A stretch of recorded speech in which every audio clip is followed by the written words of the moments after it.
leave it streaming. Hit the mute if you want us not to hear us. Okay. We're going on. Turn it on. We're going on.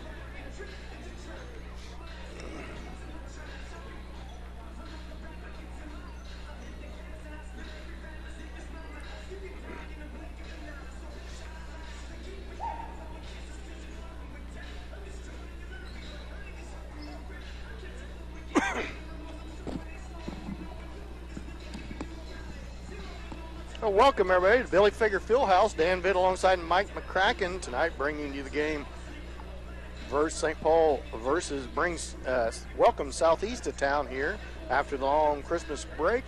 Everybody should be fresh and good to go. The girls come in undefeated on the season, look to continue their good ride so far this season, Mike. Yeah, had a nice break over Christmas. I know the girls got a few days off, 4 or 5 I think was all, and then Coach Tuck had them back out on the floor coming in here and getting some practice in.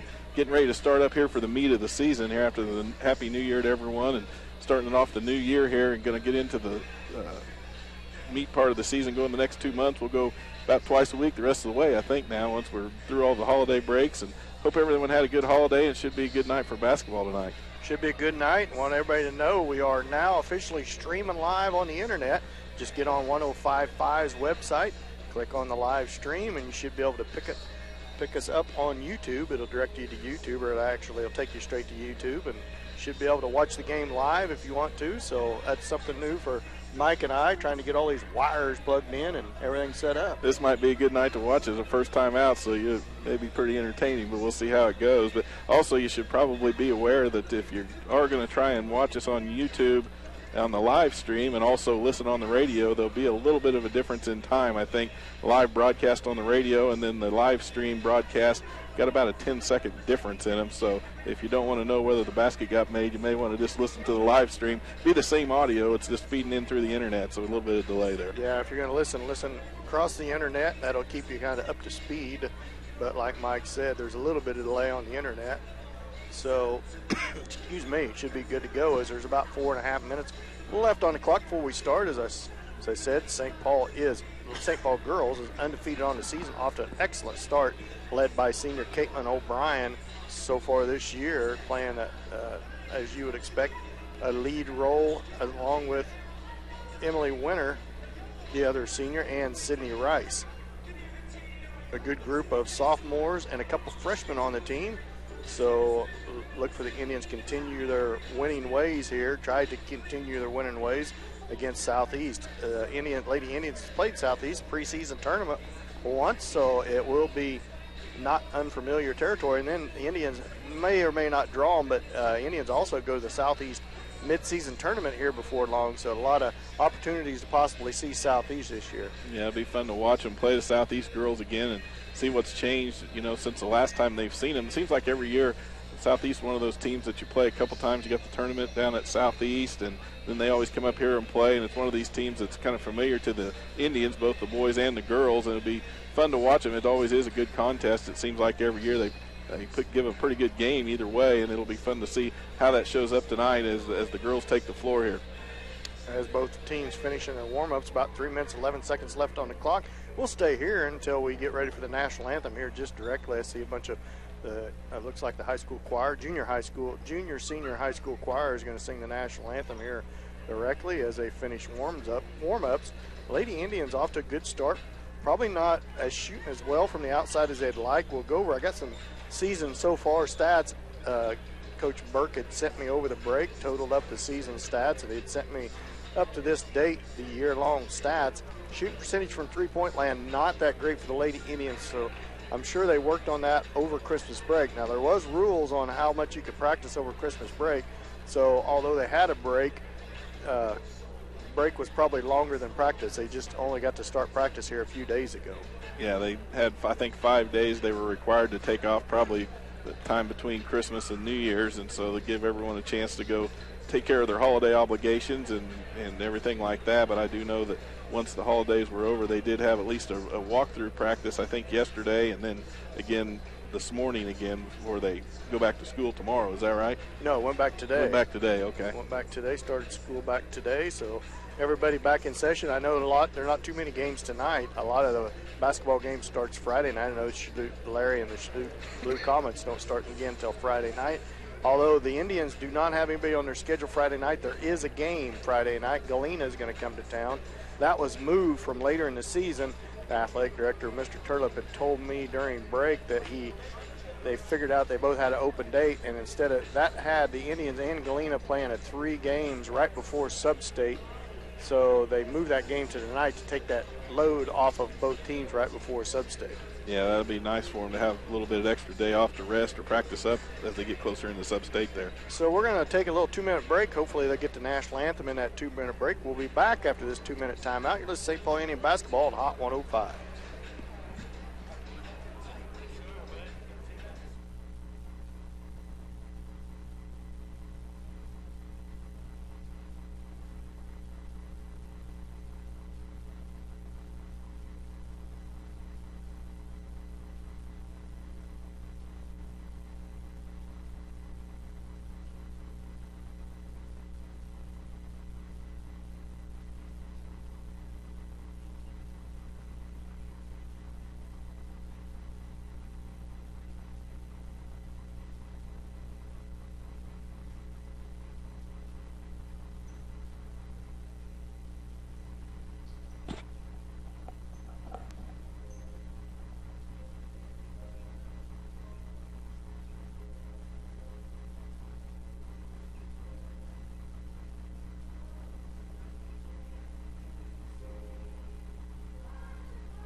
Well, welcome back to Billy Fager Fieldhouse. A nice rendition by the national anthem by the junior senior high school band as we're getting set. Both teams huddled up around the coaches, and we get set to go over starting lineups here tonight.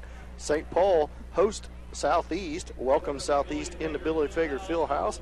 As I said, second meeting between the girls Southeast and St. Paul. Southeast came to the preseason tournament where the Indians won their own preseason tournament. The Indians come in perfect on the year so far. As I want to remind everybody, if you want to stream live on the internet, just get on 105.5's website, click on the YouTube stream live, and it should take you right to it. A little bit of a delay, so if you're going to listen, you need to listen on the internet and not try to listen on the radio, unless you want to see instant replay, because there'll be about a 10-second delay. And number 1 for Southeast, Jesse Jenkins, a 5'6" junior, gets the start. And for the Lady Indians, Emily Hutcherson gets the start for the Lady Indians. Hutcherson, just a sophomore. Sailor Jackson, number 5, a 5'8" junior, gets the start. A senior, Sydney Rice, gets the start for the Lady Indians, one of the leaders of the team this year. One of the 3 seniors. Sophomore, number 12, Taylor Myrick, a 5'10" sophomore. Senior number 22, Caitlin O'Brien, leads the Indians this year in scoring and rebounds. Number 13, Rayleigh Robertson, a 5'8" freshman. Senior number 32, Emily Winter, one of the other 3 seniors on the team for the Lady Indians.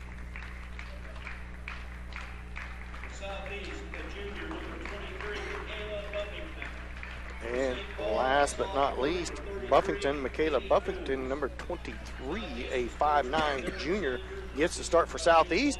And number 33, Katie Coombs, the sophomore, gets to start for the Lady Indians as we're getting ready to get set for the second long half of the season. We're going to call it half of the season, but it's the long version after Christmas break. It'll be a lot of basketball from now on, Mike. Yeah, it'll be a lot of basketball. We're going to be pretty busy, and it's going to be fun, though. It's always fun to watch the girls, especially, well, girls and the boys especially, I guess, but the girls are fun to watch with that man-to-man defense that they've come to, use as their bread and butter defense. It's kind of about all you see from them, and that's because they're so good at it.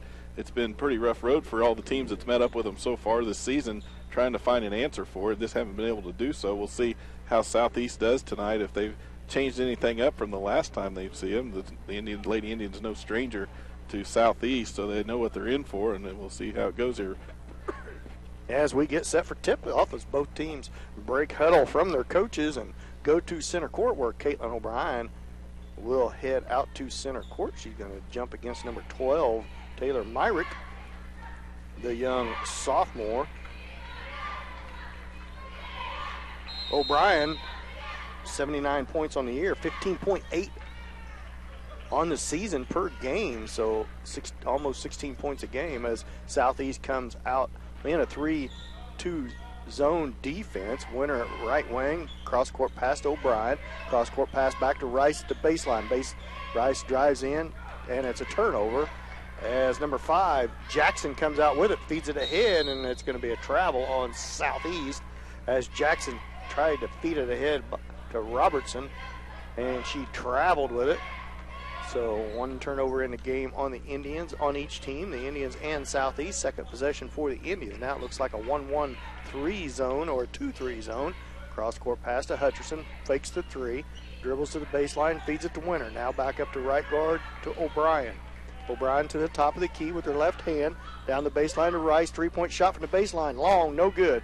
Rebound tipped around, chased down by Coombs, and she's going to get called for a travel.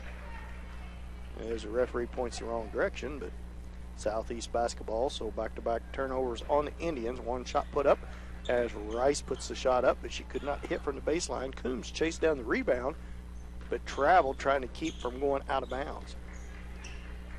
Myrick with the basketball over to the left wing to Jenkins. Jenkins back out to Jenkins.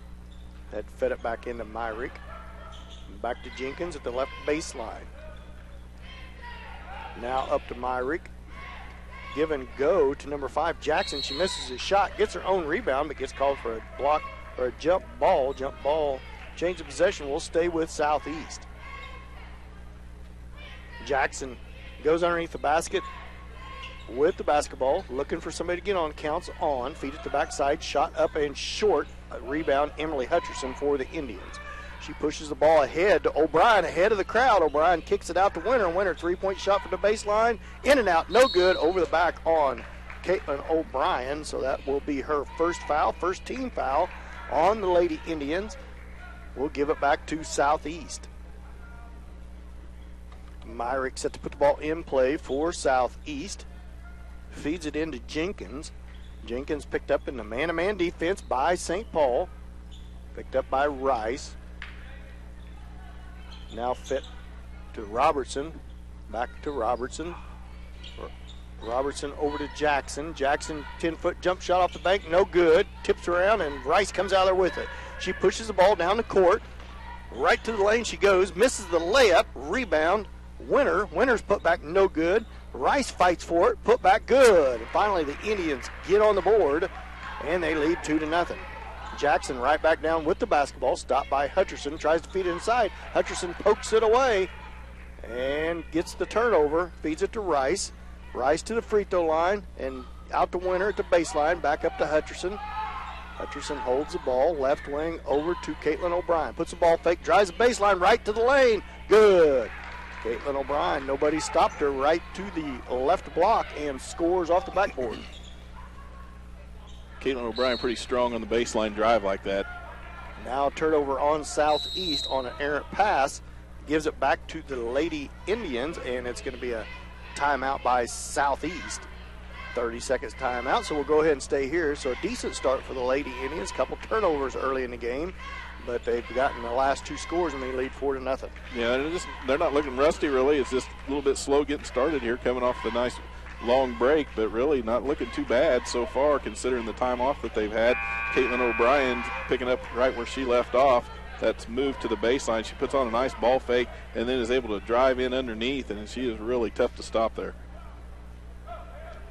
Want to make sure everybody knows we are streaming live on the internet. If you wish to watch, we're just getting started the streaming business. There will be commercials coming in the futures. We have good sponsorship that helped provided the live stream for us from after Christmas break, so we should have every game live stream from now on. So make sure you click on the 105, get on the 105.5 website. It should be able to click right on it. Caitlin O'Brien, left wing, over to Coombs, coming out of timeout. Indians with the basketball. Rice at left baseline. Drives towards baseline, behind the back. Now ball's on the floor. She picks it up, gives it back to Winter. Winter cross-court pass to Hutcherson at right wing. Hutcherson gives it back to Rice, left wing. She looks inside, now down to the corner to O'Brien, and it's going to be a foul on the Indians on a screen. I believe it's going to be on Katie Coombs. Yep. Moving screens on Katie Coombs, first on her, second team foul on the Indians.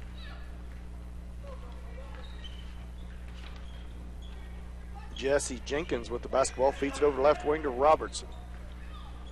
Robertson gets it tipped away, but Buffington runs it down. Now turnover. Caitlin O'Brien on the breakaway with the steal. Layup's good.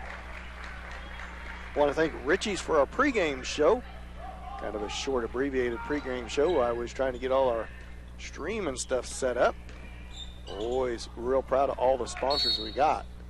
Pass goes out of bounds, but it's off the Lady Indians, so it will stay with Southeast as McCracken and Watrick checks in for the Lady Indians.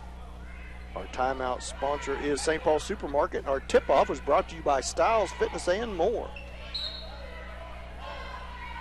Jackson underneath the basket for Southeast. Now it's going to be tipped out of bounds by the Indians. I thought they was going to call a foul on O'Brien. Kind of got away with a little contact there. As Jackson underneath the basket again, because it was out on the Indians. Possession stays with Southeast. She feeds it up over the top to Jenkins. Jenkins back to Jackson. Drives the baseline. A lot of traffic, but she gets a layup to go. Good drive. Good drive by Jackson. As now Southeast goes to a little bit of a trap zone. Back to Watrick. Watrick goes to the ball fake. Feeds it back up top to Hutcherson. Hutcherson into the free throw line. In a little traffic. Gives it to O'Brien. Now out to Winter at the right baseline. Back up to Watrick at the right guard. Over to Hutcherson. Now to the left baseline to McCracken. She drives into the lane. 10-foot jump shot. Long. No good. Tipped around and controlled by Winter. Winter feeds it back up top to McCracken, who feeds it to Watrick. A long three-point shot by Watrick. No good. And rebound is brought down by Emily Winter. Ball's on the floor. She finally gets it back. Feeds it to McCracken. Now up to Hutcherson. Over to Watrick. Watrick feeds it inside for Winter, and a nice feed. Gets the layup. Good ball move by the Lady Indians. Now a near steal by Watrick on the good hustle.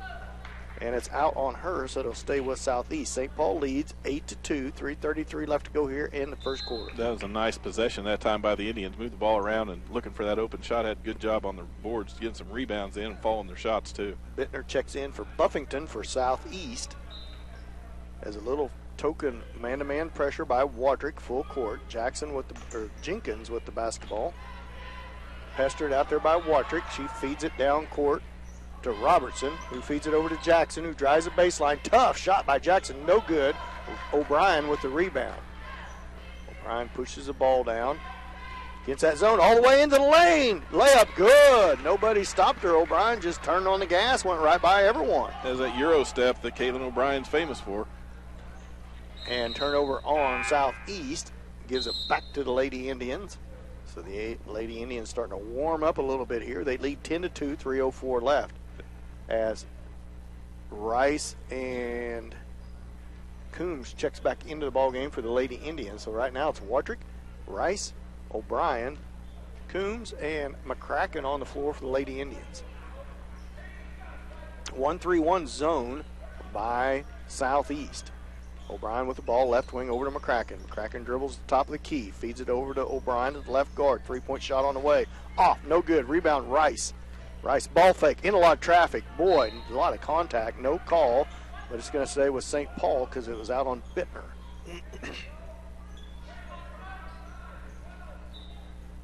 Watrick with the basketball, feeds it in to O'Brien, to Rice, to McCracken, over to Watrick, three-point shot from the left wing, off, no good, and it's going to be a foul underneath. That's a third team foul on the Indians, and that's going to be on Rice, her first, team foul number 3. Southeast yet to pick up a foul yet. 2:36 left to go in the first. Southeast with the basketball. Watrick picks up Jenkins. Jenkins drives to her right. Screen set down there by Southeast, and that's going to be a foul on Watrick. Well, it's going to be a foul on someone. Let's see who it is. I think it's going to be on Watrick. Nope. It's going to be on Caitlin O'Brien. Caitlin O'Brien, that's second on her as Winter hustles into this, up to the scores table and into the game for O'Brien as she has just picked up her second foul. As Wren in the ball game for Southeast feeds it back into Jenkins. Jenkins dribbles up above the timeline, guarded by Watrick. Man-to-man defense, of course, applied by the Lady Indians. Bittner over to the left wing to Robertson. Tries to feed it inside, tipped away, but Southeast comes out with it. Ran with a 15-foot shot, no good. O'Brien feeds it ahead to Coombs. Coombs on a breakaway, left-handed layup. Good. Good drive by Katie Coombs with her left hand.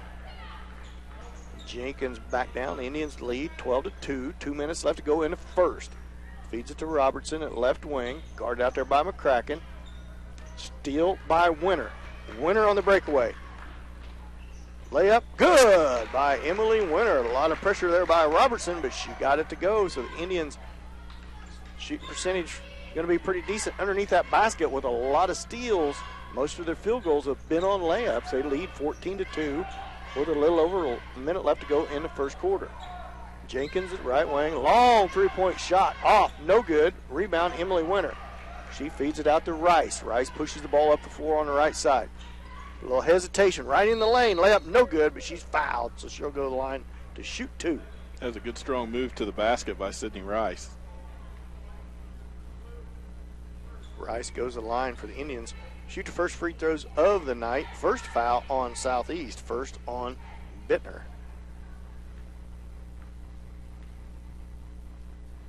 Rice's shot on its way off the back iron. No good. 14-2, Lady Indians lead.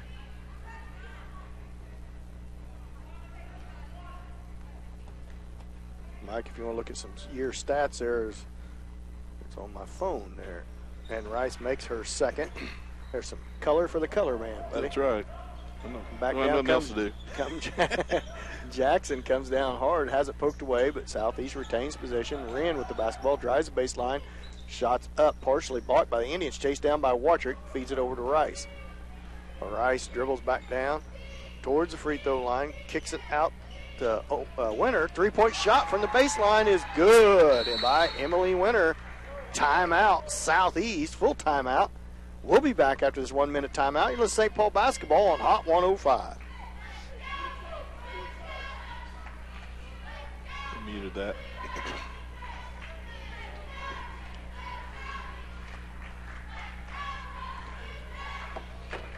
Uh-oh.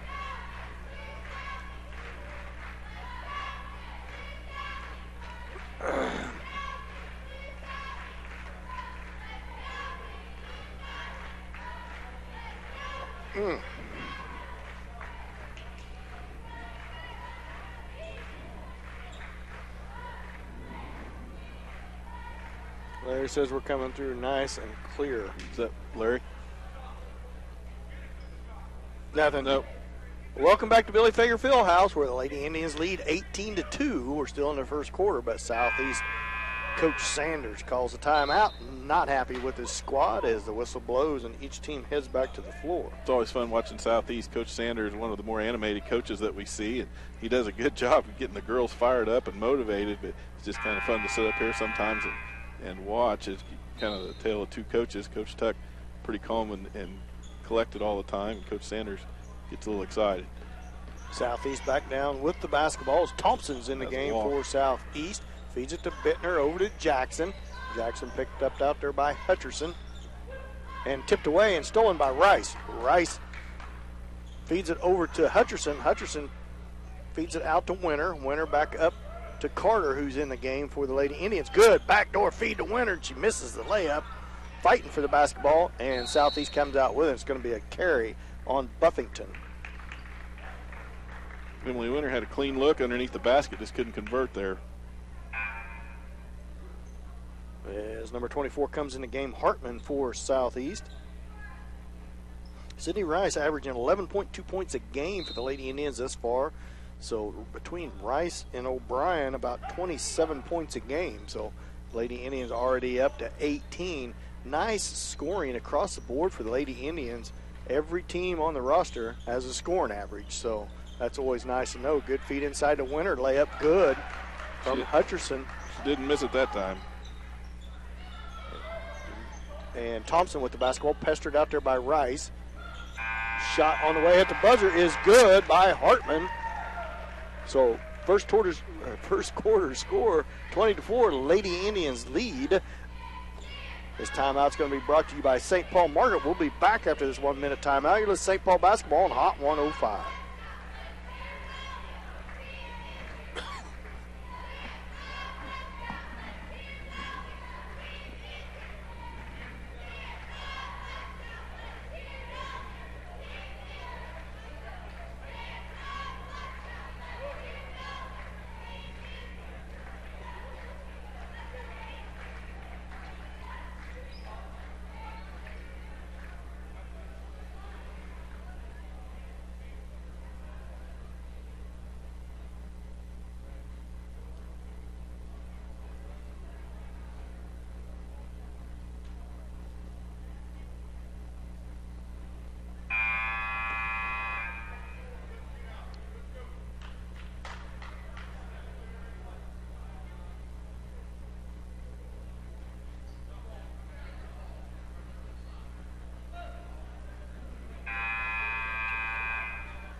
Well, welcome back to Billy Fager Fieldhouse here in St. Paul, Kansas, where the Lady Indians lead 20-4 after the first quarter.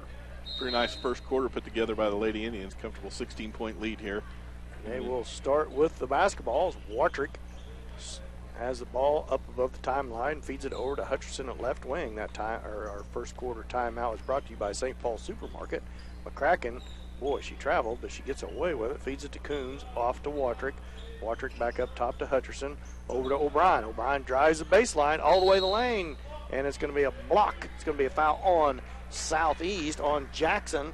So O'Brien will go to the line the first time tonight. Second team foul on Southeast, first on Jackson. A little late on the rotation. Good drive by O'Brien. Jackson got on the rotation just a little bit late. Let O'Brien get all the way into the block.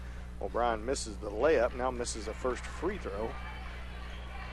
First foul on Jackson. As O'Brien lines up for a second. 7:37 left to go before halftime. 20-4, Lady Indians lead. Second shot on its way and good by O'Brien. And a direct turnover just like that on Southeast. As Myrick fed it over the head of Jenkins. No pressure, just flat out bad pass. As Wartrick stands at the left sideline with the basketball, feeds it up ahead to Hutcherson. Over to O'Brien. O'Brien feed inside to Wartrick, out to Hutcherson. Hutcherson, 20-foot shot from the baseline, no good. Coons rebound, no good on the putback as she misses the layup from the left side. Little chip shot layup missed by Coons. Jackson with the basketball picked up, feeds it off to Jenkins. She's going to be fouled by Wartrick. Fifth team foul on the Indians, first on Wartrick. As number 23, Buffington checks back in for Southeast. She checks in for Myrick. Jackson with the basketball for Southeast. As the count is on, and she finally gets it in to number 23, Buffington. Shot from above the free throw line, no good, off. Rebound chased down by Hutcherson. Hutcherson pushes the ball up the floor, center of the floor. Backdoor cut to O'Brien. Nice give and go, and she misses the layup from the left side. Coach Tuck is not going to be happy with the last two chip shot misses by the Lady Indians. Bounce pass inside to Jenkins. Shot by Buffington is short and no good, and it's going to be off of Wattrick, and it's going to stay with Southeast. Indians having trouble getting the ball corralled, not looking that great on the last. Good offensive possessions, good look at the baskets, but missed two easy chip shots. Tipped up in the air by Hutcherson. Good job by her, and a steal. Comes back down with it. She pushes the ball all the way to the end of the lane and gets it tipped out of bounds by Southeast, so it'll stay with St. Paul. Good job on the inbound defense there by St. Paul getting the ball back. 6:43 left to go here before half. 21-4, Lady Indians lead.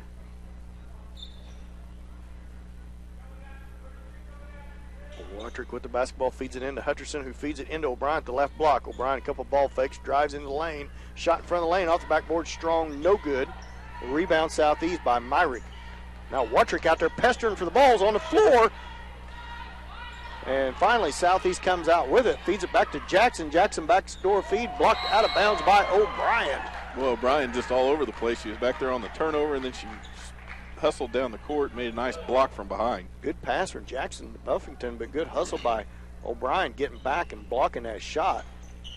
Jackson looking for somebody to feed it into, finally gets it up to the elbow to Jenkins. Jenkins dribbles back behind the timeline, guarded out there by Wattrick, feeds it over the left wing. It's going to be a foul on Caitlin O'Brien.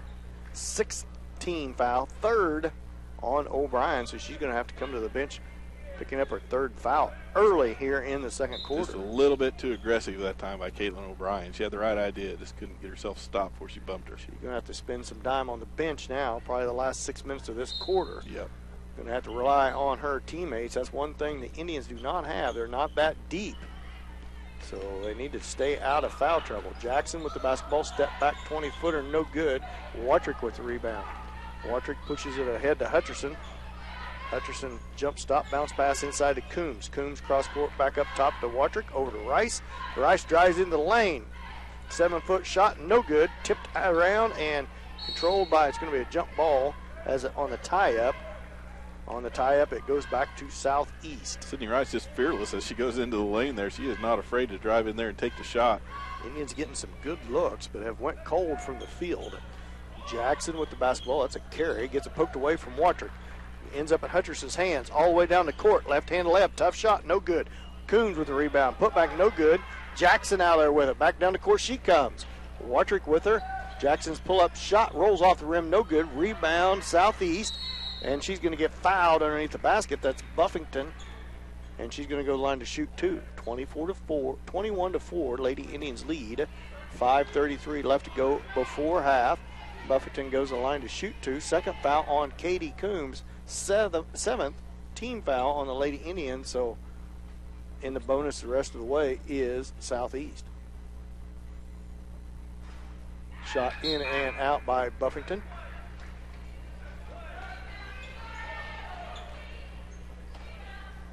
As she lines up as subs come in. Carter comes in for the Lady Indians.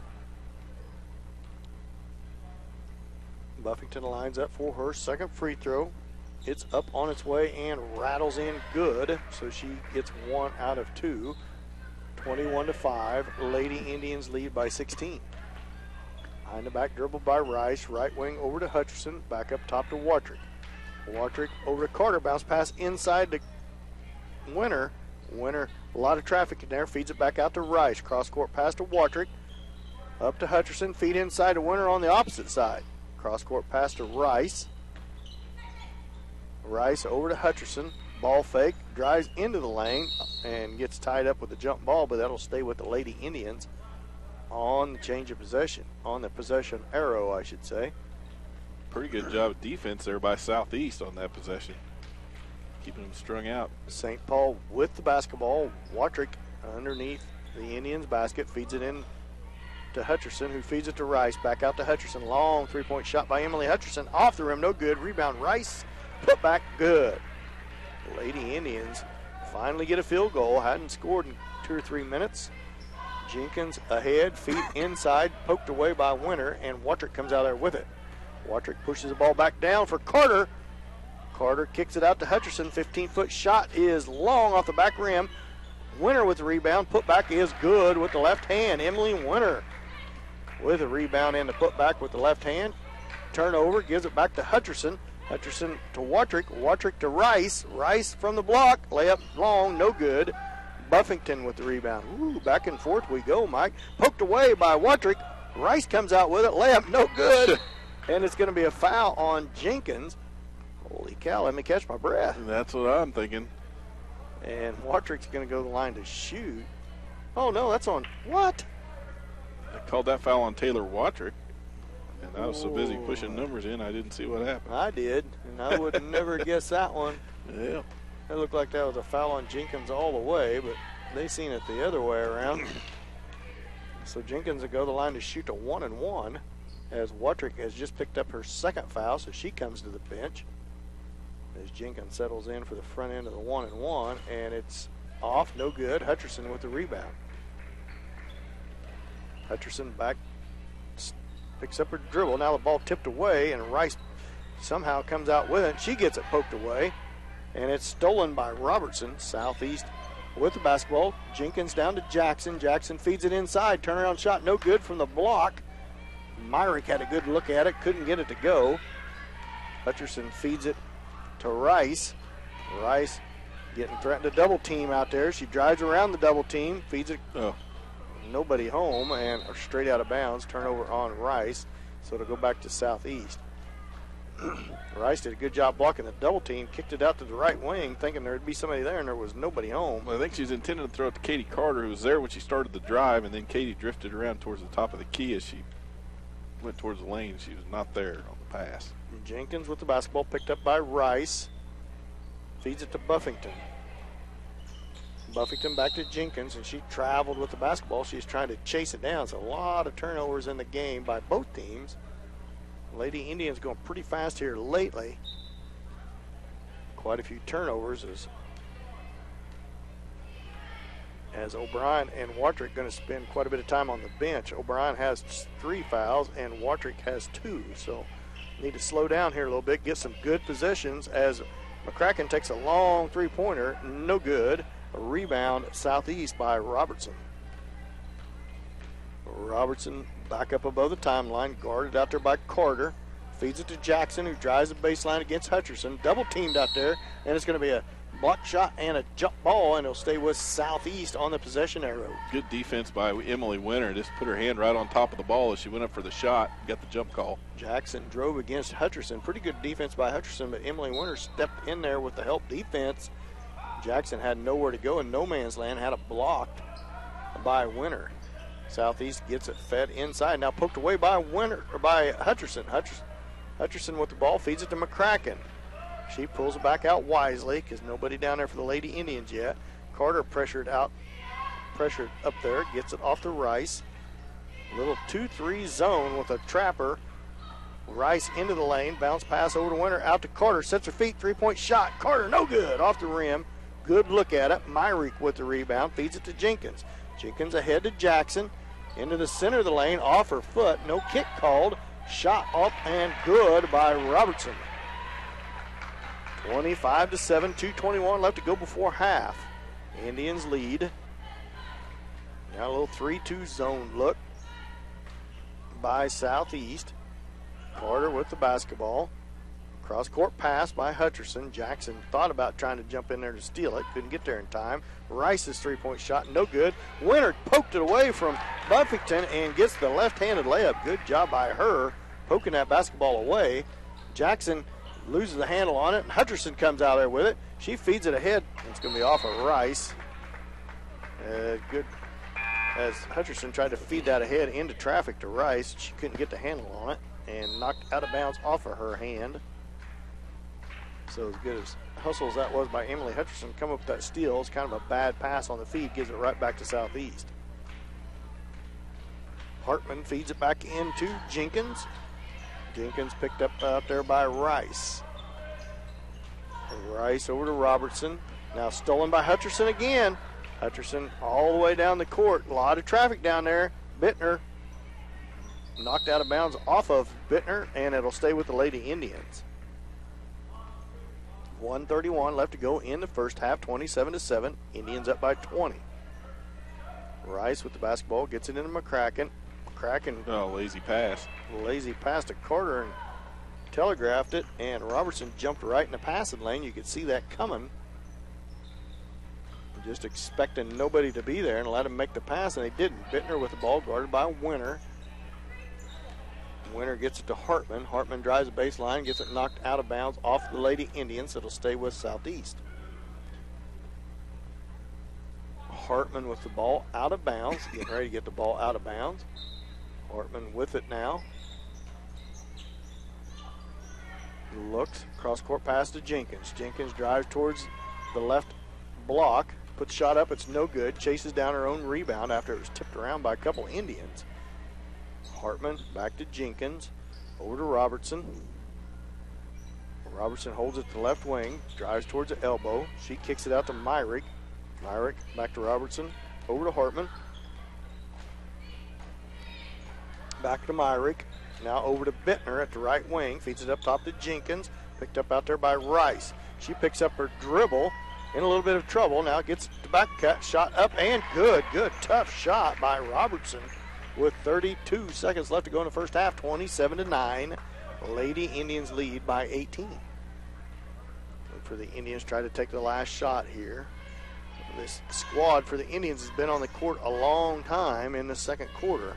Feed inside to Winter. Nice feed. Turnaround shot. Winter having a good half on the boards, and a lot of Indians giving her some good looks with the assists.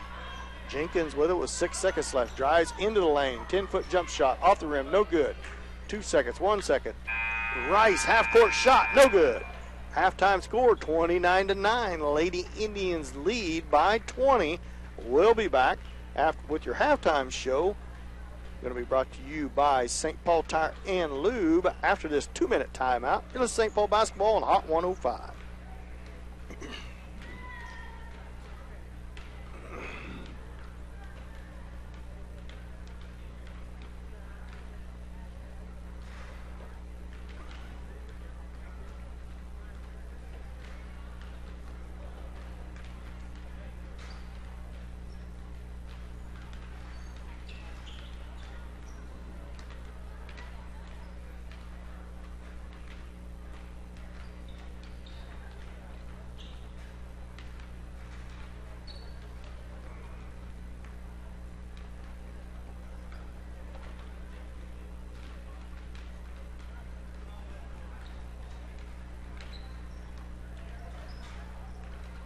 Winter's got 15.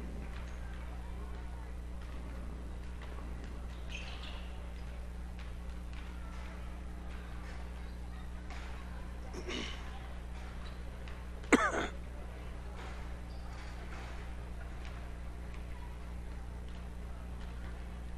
me tell you what I got, see if it matches. Not very many. No, Coombs with 2, Winter 15, O'Brien 7, Rice 5. That's it.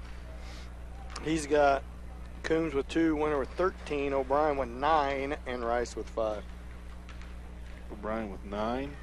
Yeah, one of you give 2 of your points to. I think mine's right. I'm just telling you, that's what he's got. I believe you, but.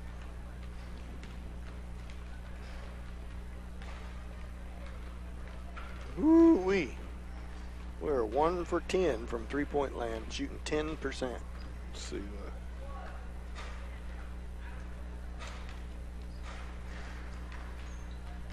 3.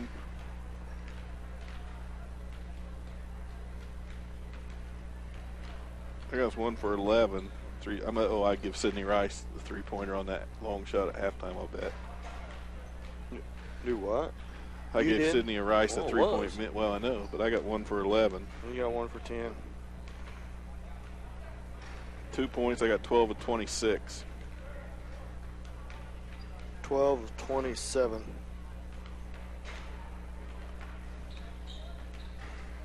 Oh, welcome back to Billy Fager Fieldhouse and our St. Paul Tire and Lube halftime show. Dan Vitt alongside Mike McCracken with good old Keaton McCracken on the film for us on the live stream as we are at halftime of the first game of the night, where the St. Paul Lady Indians lead Southeast 29-9.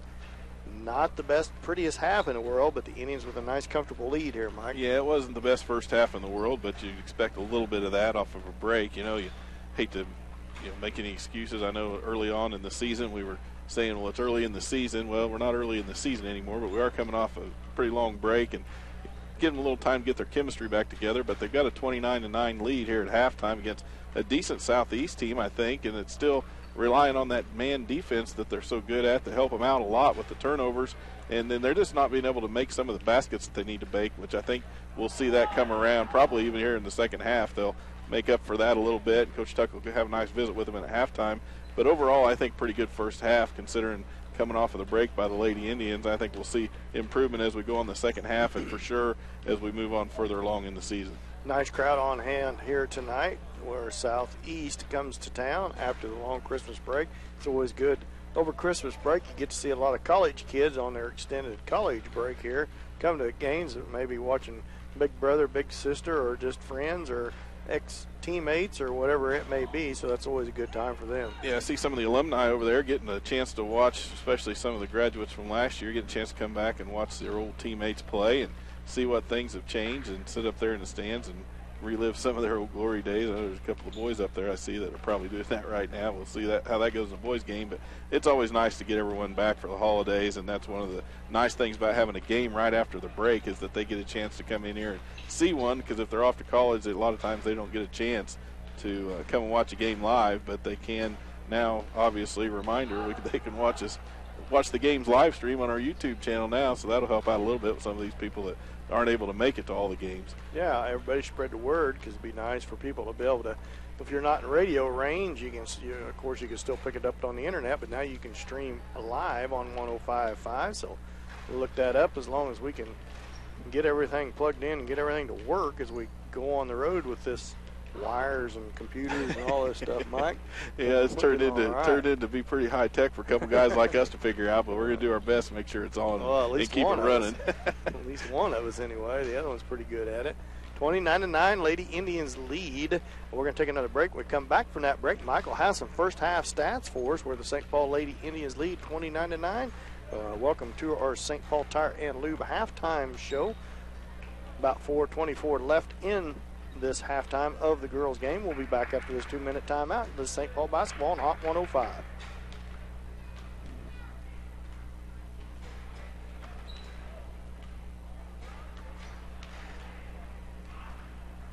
You want me to use these or Adam? I'll just use these because that's the ones I'll use at the end of the game anyway. I'll try to do better. What do you mean? Sound like you did pretty good. Well, pretty close. Boy, it got to moving back and forth. I probably lost it when that was back and forth so fast.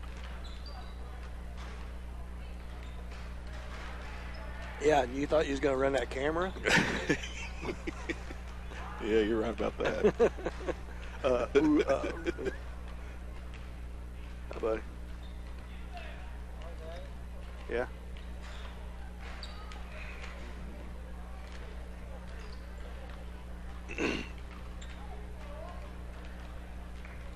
Wonder if that mute works. We're muted, but this thing's still moving.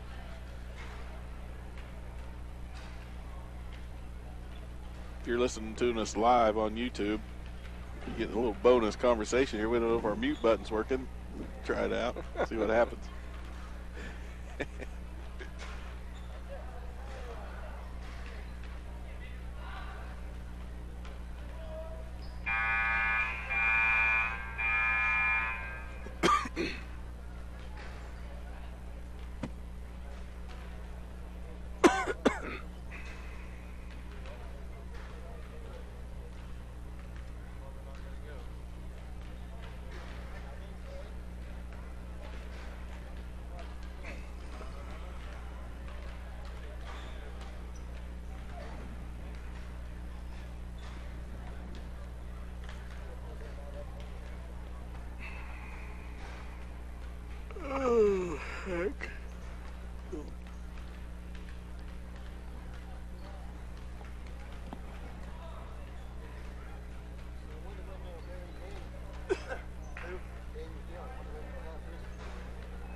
Yeah. Yeah.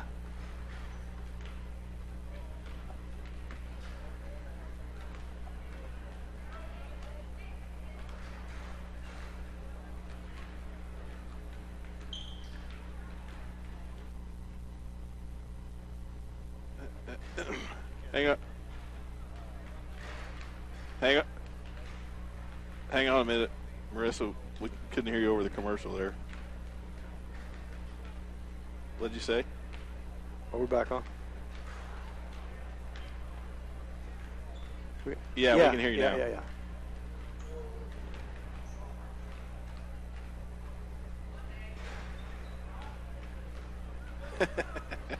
That's okay.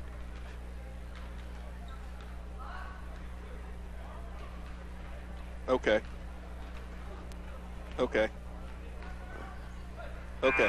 Just count us in, okay? That's okay. That's okay. Just 3, 2, 1, and we'll know.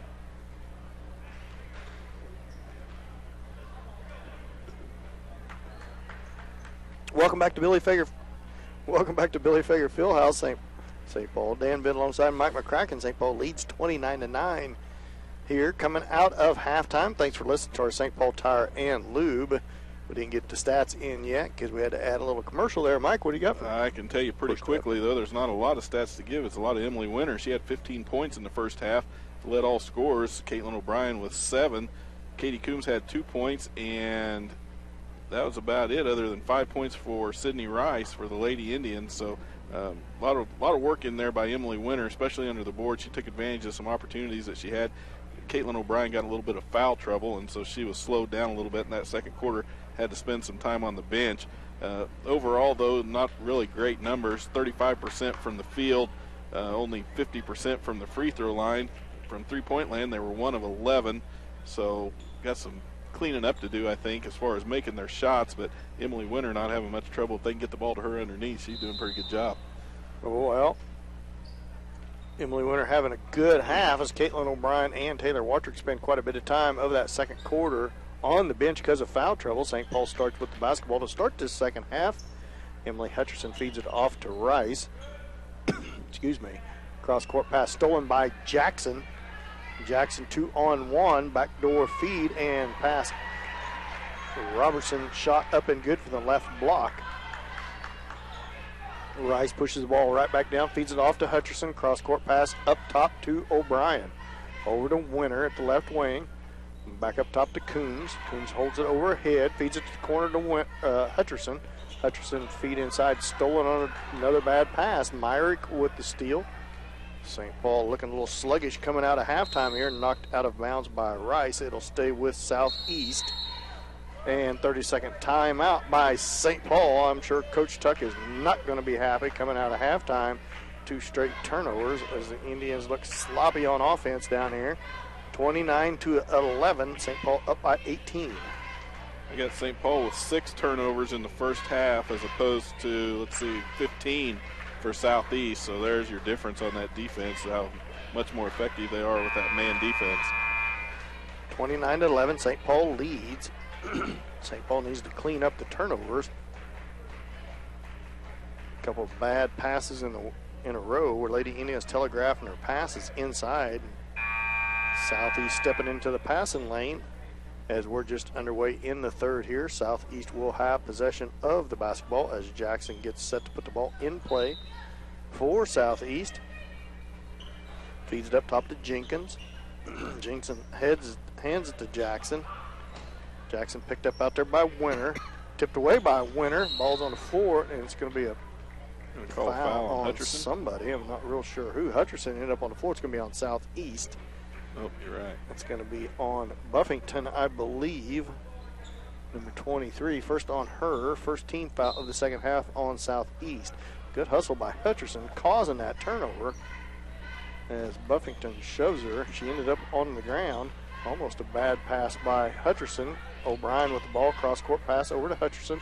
Feed inside to Winter. Winter at the block. Turnaround shot. Tough shot. No good. Rebound Southeast.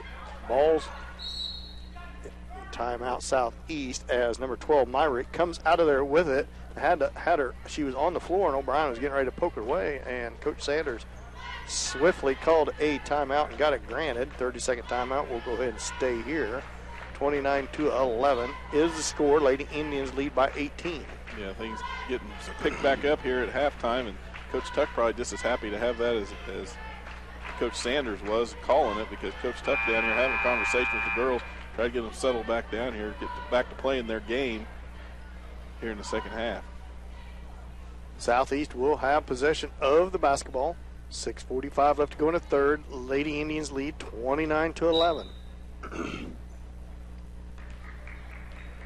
Jenkins with the basketball for the Lady Indians, picked up out there by Rice, feeds it over to Robertson, feed inside to Jackson, poked away and stolen by Coombs, poked it away. Hutcherson ends up with it.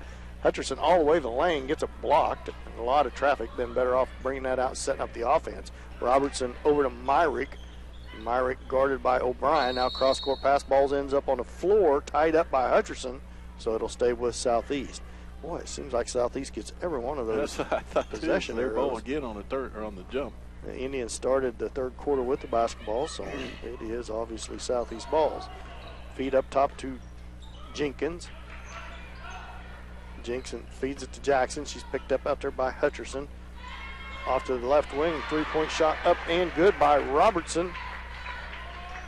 The lead is down to 15. 6:04 left to go in the third. Rice with the basketball, feeds it to Hutcherson. Cross-course pass to Winter, down to the corner to Rice. Rice drives towards the baseline, all the way in the lane, partially blocked by Jackson. Winter comes out there with it, gives it to Coombs. Three-point shot by her, no good. Rice on the backside with the rebound and the putback. To get the Lady Indians on the board the first time tonight. Jackson back down with the basketball as Watrick comes to the scorer's table for the Lady Indians. Buffington, three-point shot, top of the key, long, no good. Rebound Myrick for Southeast. Off to the left wing now, back door feed to Jackson, a layup good. Coombs up to Rice. Rice with the basketball, score is 31-16, 15-point lead for the Lady Indians. Up top to Coombs. Coombs over to O'Brien. O'Brien to Hutcherson, cross-court pass stolen by Jackson. Hutcherson with a terrible pass, fed it right to her. Feet ahead, up shot, no good. Rice comes out there with it for the Indians. She slows things down, pulls it up. She's going to be pressured out there by Robertson. Feed Hutcherson into Coombs. Coombs in traffic, puts the ball on the floor, drives towards the baseline. Tough shot up, no good. She's going to be fouled and go to the line to shoot two. Good job by Katie making a move to the basket and drawing that foul. One of the things that she's improved on since last year is her ability to do that, just not being afraid to take the ball to the basket. The Lady Indians against this zone in the first half did a lot of cross-court passing to get that zone to move, but now Southeast has made an adjustment, and they're anticipating that cross-court pass and jumping into the passing lane, and the Lady Indians are not making their adjustment back. They're going ahead and kind of telegraphing like this is how we move the basketball around, and when they make that cross-court pass, the last couple of possessions, Southeast has figured that out and have kind of cherry-picked into the lane, into that passing lane. Coombs shot up and good. She make them both, Mike? She made them both. And Katie Coombs makes them both. Takes the score out to 33-16. Jenkins with the basketball drives towards the baseline. Watrick cuts her off, feeds it back out top to Robertson. Cross-court pass to Jackson, drives the baseline. Cross-court pass stolen away by Watrick. Watrick feeds it ahead to McCracken. McCracken in a lot of traffic, gets fouled by Jackson. That's going to be the third team foul on Southeast. Second, I believe, on Jackson. And it is the second on Jackson. Watrick with the basketball. Feeds it inside to Winter. Winter in traffic. Shot up, no good. Katie Coombs with the rebound. Step back shot, good. From the left block. The two big girls for the Indians doing a good job on the boards. Jackson in a lot of traffic. Tough shot. No call. Coombs with the rebound. Feeds it back out to Watrick. Watrick into the lane. Kicks it out to McCracken. Three-point shot by her. Off the rim, no good. Rebound Robertson. Robertson brings the ball down. Kicks it out to Jenkins. Jenkins picked up out there by Watrick. Left wing to Robertson. Over to the corner to Jenkins. Three-point shot by her. Short and no good. Ball's on the floor and loose, still loose. Winter comes out there with it, right between McCracken's legs, and she pretty much tackles Jackson accidentally as she was diving for the ball. Took Jackson's leg out from right there. I think knee in the head while she was at it, but that's going to be a foul on McCracken. Good hustle by the Lady Indians as getting after that ball on the floor as Bittner and Wren check in for Southeast. 3:36 left to go here in the third quarter. 35-16, Lady Indians lead. First team foul on the Lady Indians this half, first on McCracken. Buffington with the basketball at the right baseline, picked up there by Winter. Drives all the way across the baseline, feeds it to Wren, up to Jenkins. Another three-point shot by her, off no good, tipped around on the floor, still on the floor. It's going to be a tie-up. And the possession arrow. This better go to St. Paul. Goes to the Lady Indians.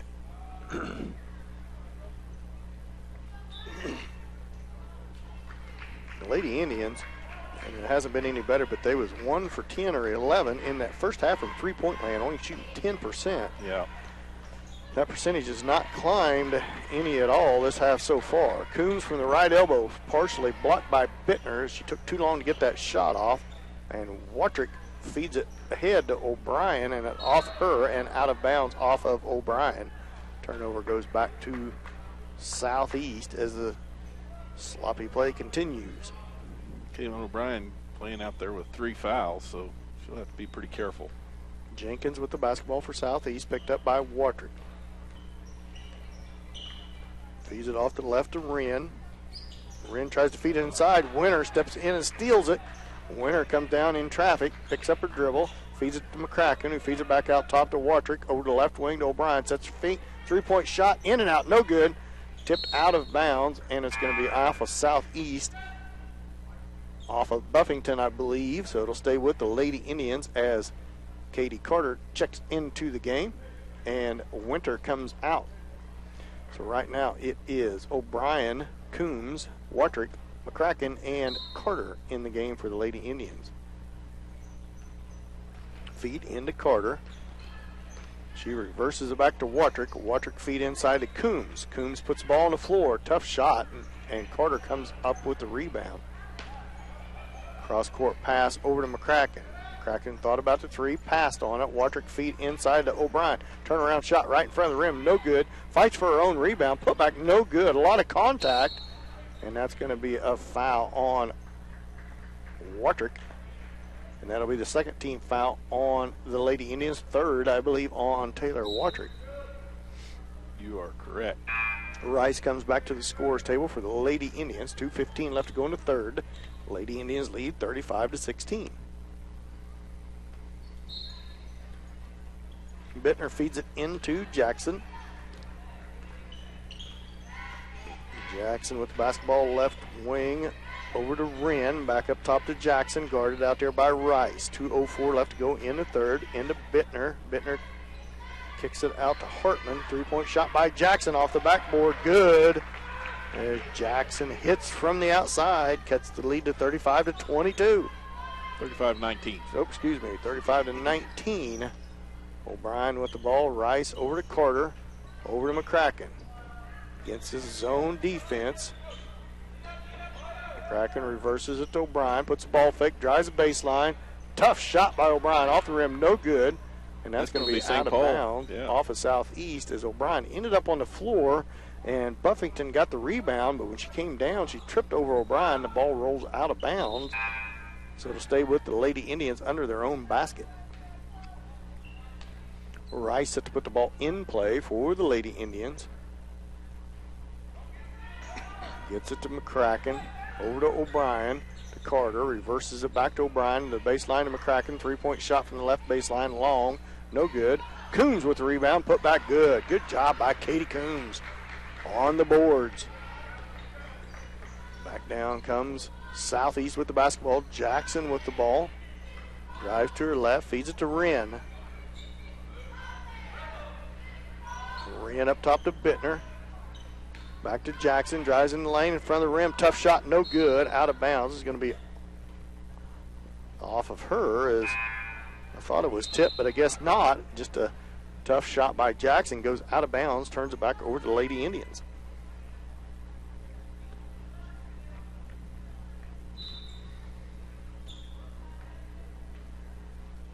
Rice comes back down with it. 56 seconds left to go here in the third. Carter with it, feeds it to McCracken. Kraken over to Winter, left wing. Cross court pass to Coombs. Coombs cross court pass back to Rice. Rice puts the ball fake on, dribbles behind her back, and then throws it out of bounds. It's turnover on her. Goes back to Southeast. Almost identical to what we saw in the first half. Katie Carter was there when she started the drive, and then she moved as Rice penetrated the lane, and she wasn't there for the pass. 36 seconds left to go here in the third. 37-19, Lady Indians lead, and another turnover by Southeast. Jackson fires it out of bounds. Gives it back to the Lady Indians. Carter feeds it into Rice. Rice crosses the timeline, feeds it to McCracken, left wing. Back up top to Katie Carter.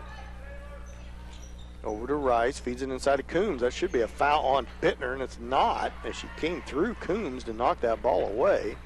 Jackson comes out there with it all the way into the lane. Tipped, saved by Coombs, but it goes out of bounds. So to go back to Southeast, or stay with Southeast.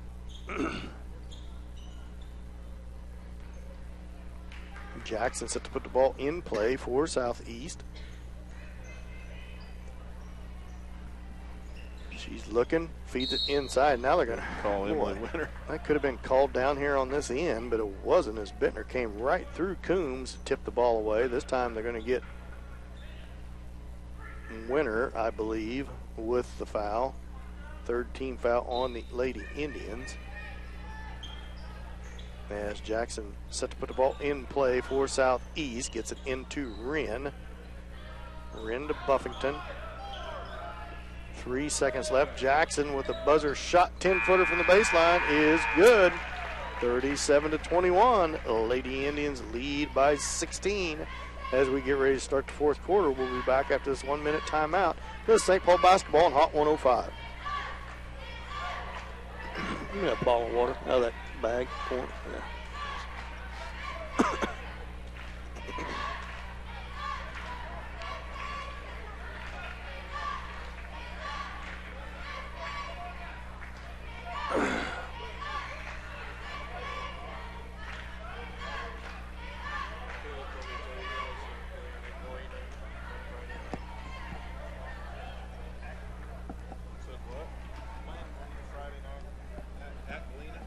At Galena.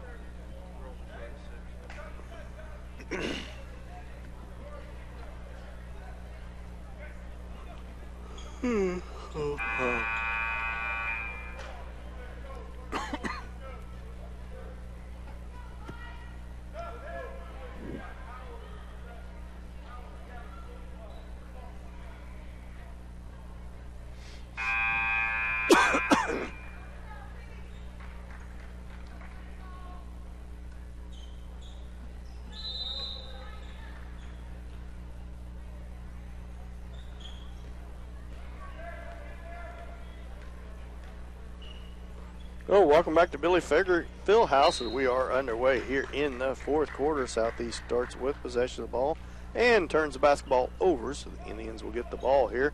They lead 37-21. They lead by 16. Watrick with the basketball, left wing over to O'Brien. Back up top to Watrick, over to Hutcherson at right wing. Hutcherson to O'Brien. Long three-point shot by her. Short and no good. Rebound Southeast. Feeds ahead on Jackson on the breakaway. Layup good. 37-23. 14-point lead for the Indians. Hutcherson at right wing with it. Feeds it into Coombs. Coombs in traffic. Feeds it back up top to O'Brien. Now bad pass by her. Tipped away. Jenkins comes out there with it. Feeds it ahead and shot up and no good. Robertson with the shot, but she's going to be fouled, so she'll go to the line to shoot two. Indian shot selection not that great in the second half has let Southeast cut into this lead, not getting near as many looks, good looks at the basket. 7:12 left to go in the game. Shot short and no good by Robertson. on her first free throw attempt. Score stays 37-23. 14-point lead by the Lady Indians. Second shot on its way high off the rim, no good. Coombs with the rebound. Feeds it over to Watrick, who feeds it to O'Brien. O'Brien to the free throw line to Coombs. Off the winner, three-point shot by her is short and no good. Live and die by that three-pointer, and the Indians cannot hit one tonight. Feed to Robertson. Good look for her, and she misses it. Hutcherson with the rebound. She's going to be fouled by Robertson as McCracken comes to the scores table for the Lady Indians. Lady Indians have just gone cold here in the second half, especially from outside three-point line. They're just not able to make a basket. Wren checks in for Robertson. 14 foul on Southeast. First on Robertson. McCracken feeds it to Watrick. 6:50 left to go in the game. 37-23. Indians up by 14. O'Brien with the basketball. Feeds it to McCracken. Back to Watrick at the left guard. O'Brien out to right, or McCracken, three-point shot by her. Short, no good. Gets her own rebound, though. Coons with the basketball, right wing, feeds it into Winter. A lot of traffic in there. Ball's loose. Watrick comes out there with it. Gives it to O'Brien. Into the lane she goes. Tough shot. No good, but she's going to be fouled, so she's going to go to the line to shoot two. As O'Brien gets to the free throw line, and she drove hard into the basket. She settles into the line to shoot the first of two, 37-23, 6:19 left to go in the game. 14-point lead for the Indians, make it 15.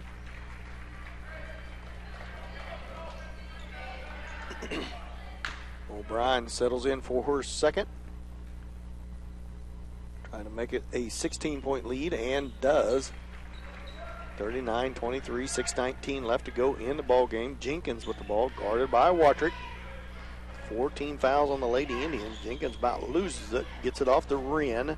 Wren guarded by McCracken. Feeds it up top to Myrick. Myrick feed inside to Jackson, and she's going to be fouled. Tough feed into Jackson into traffic, but she's either fouled by Coons or O'Brien, one or the other. I'm not sure who. 22. That's going to be O'Brien. on That'd be O'Brien. Fourth on her. 15 foul on the Lady Indians. O'Brien stays in the game. Jenkins, three-point shot from the baseline. Off, no good. Rebound, Katie Coombs. Feeds it to Watrick as she slows up. Lets everybody get back into position. Watrick, left wing, over to O'Brien. Over to Coombs at right wing. And that ball's tipped away by Jackson and stolen on a bad cross-court pass. Jackson gets a shot blocked by Coombs, and she's going to foul, so Jackson will go to the line to shoot two. 16 foul on the Lady Indians. Third on Katie Coombs. Their passes, they kind of just lob them up in the air instead of being crisp with them, and I think that's part of the reason that they're able to telegraph and give Southeast a chance to intercept those passes. Jackson, first of two's on its way. Long off the back iron, no good.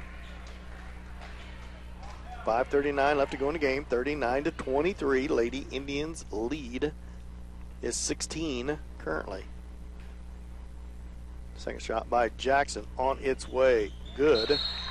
15-point lead as Robertson comes back into the game for Southeast for Wren. Kraken feeds it into Watrick. 5:35 left to go in the ballgame. McCracken with the basketball. Feeds it back up top to O'Brien. Swings it left to Winter. Cross-court pass to Watrick. Off of Coombs' hands and out of bounds. Another turnover on the Lady Indians. Gives it back to Southeast. Jenkins feeds it ahead to Jackson. Jackson back towards the top of the key. Robertson almost has it stolen away. Gets it back out to Jenkins. Jenkins at the top of the key, guarded by Watrick out there. Not too many steals this half, or at least on the breakaway steals by the Lady Indians. Nothing like the first half. Jackson, tough shot. Gets it to go. 39-26, 13-point lead for the Lady Indians. 4:52 left to go in the ballgame. McCracken with the ball. Cross-court pass to Winter. Winter with the ball fake. Drives towards the baseline. Hook shot up. No good. Rebound. Myrick for Southeast. Feeds ahead to Jackson. Jackson backdoor pass. Blocked by O'Brien and out of bounds. Good hustle by her. Good pass from Jackson to Robertson. Robertson in the back door. Ready to put that layup up and in. O'Brien comes flying down, swats it out of bounds. 4:29 left to go in the game. 39-26, 13-point lead for the Indians. Buffington with the basketball. Picks up a dribble. Now it's dead. Jackson, don't foul. And that's going to be the 5th foul on Caitlin O'Brien as she couldn't get held up. So the Indians are going to have to try to finish this ball game off. 4:21, last 4 minutes of the game, with a 13-point lead, and Southeast with the basketball, and Jackson to the line to shoot the front end of a 1-and-1.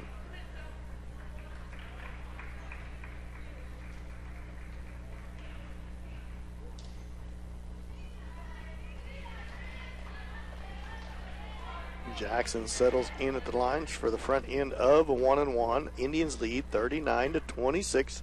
4:21 left to go in the ball game. First shot by Jackson off the back rim, in and out, and rebound Winner. Rice with the basketball. Feeds it to Coons at the right wing position. Back up top to Watrick. To the free throw line to Winner. Back to Watrick. Over to McCracken, left wing. Okay. Dribbles against Jenkins. Picks up a dribble. Reverses it back to Rice. Rice up above the timeline. Bounce pass over to Watrick. Watrick up above the timeline. Reverses. Feeds it down to Coombs. Coombs to Watrick, who's down to Rice. Rice dribbles back up above the timeline. Feeds it off to Watrick. She couldn't get the handle on it. Finally does. Feeds it to Coombs. Indians doing a good job burning some clock here. Rice with the basketball down to baseline. Down to the corner to McCracken. Bounce pass inside. A tough bounce pass stolen away by Southeast. Tough pass in there into traffic by McCracken. Gets it stolen away. Robertson with the basketball. Cross-court pass to Jackson. Jackson sets her feet. Three-point shot. Off. No good. Knocked out of bounds. And he's not sure who, so he's going to call a jump ball, and possession arrow goes to the Lady Indians. Myrick checks back into the ball game for Southeast. Now full court press applied by Southeast.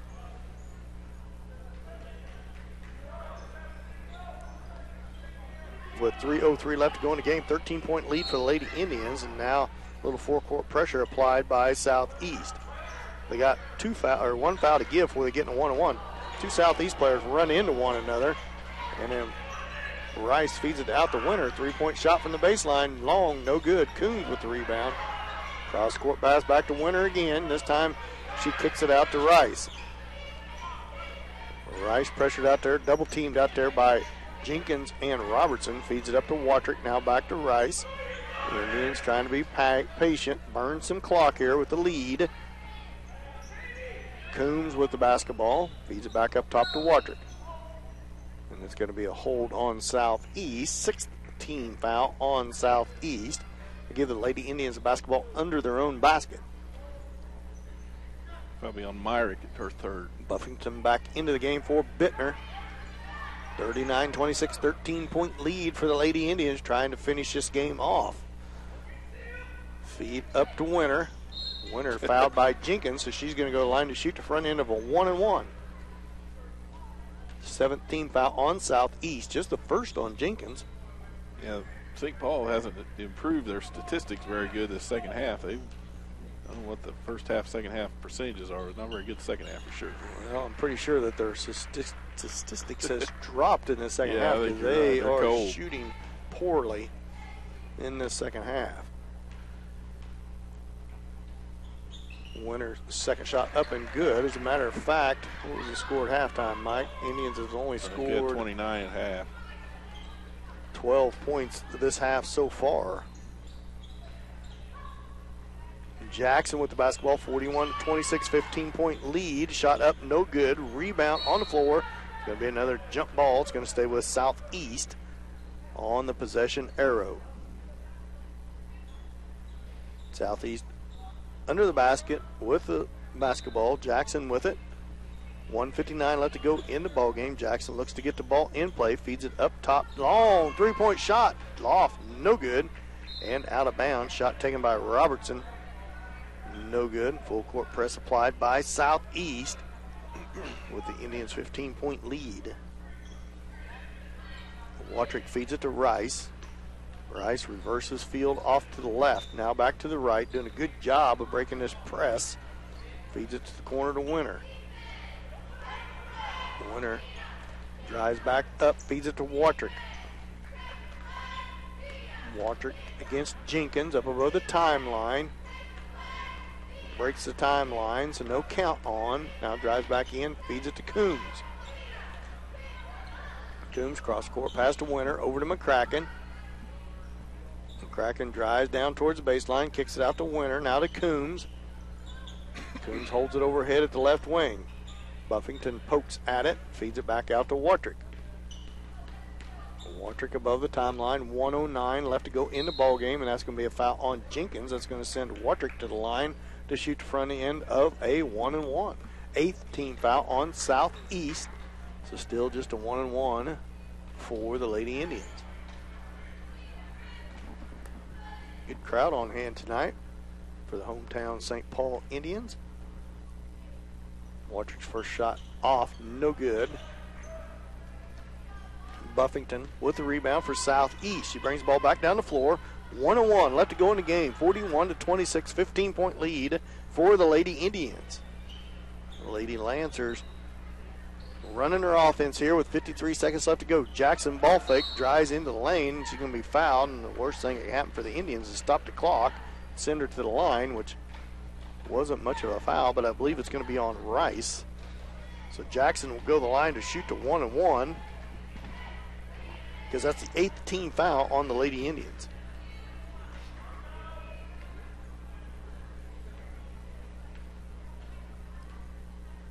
Jackson settles in at the line, shot up on its way and right through there.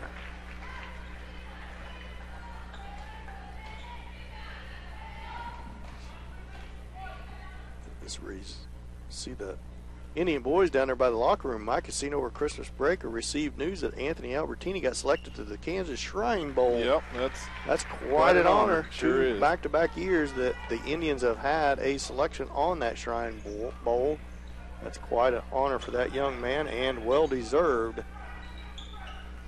McCracken with the basketball as Robertson missed the second shot. Or she made the second shot, 41-28, 13-point lead for the Indians. Now McCracken will go to the line to shoot the front end of a 1-and-1. 9th team foul on Southeast, so the next one will have the Lady Indians in the double bonus the rest of the way. McCracken settles in at the line, shot on its way up off the rim, no good. I was going to say, that was the front end of 1-and-1, and nothing happened. I think everybody was waiting for somebody to.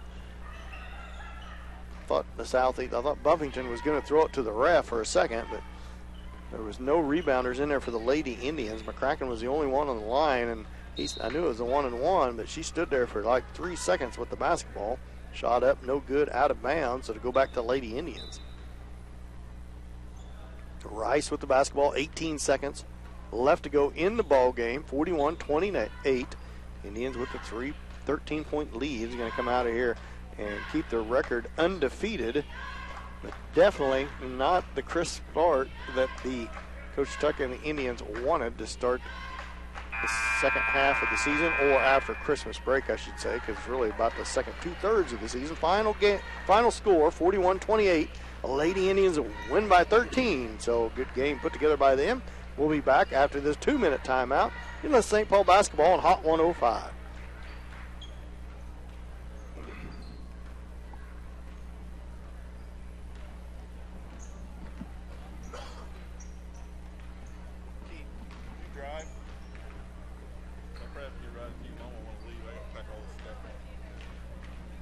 Mm-hmm. 1 for 18 from three-point lane. See what I got him at. I'm close. 3-point. I got, 1 for 19. So that was the same one I was off first half. That was horrible. They didn't make a three-pointer in the second half then. 15 for 38 from two-point land. 39%. They shot 28% field goal percentage. You ain't going to win very many games. No. And I got 28% field goals, 5% three-pointers, 66% free throws, 8 of 12 from the free throw line. They're good. Winner had 17 points. She only got 2 more points in the second half. Yep.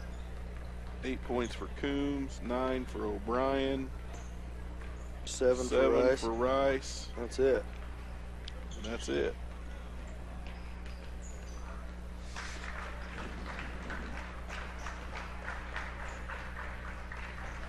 $16 points for Jackson. Is she the high scorer for the game? Nope. Winner got 17.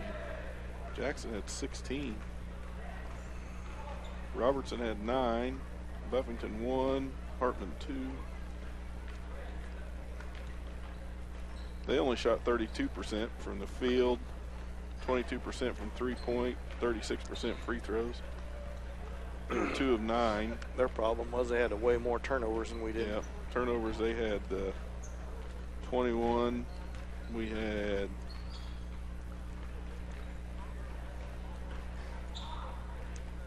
15, which is a lot.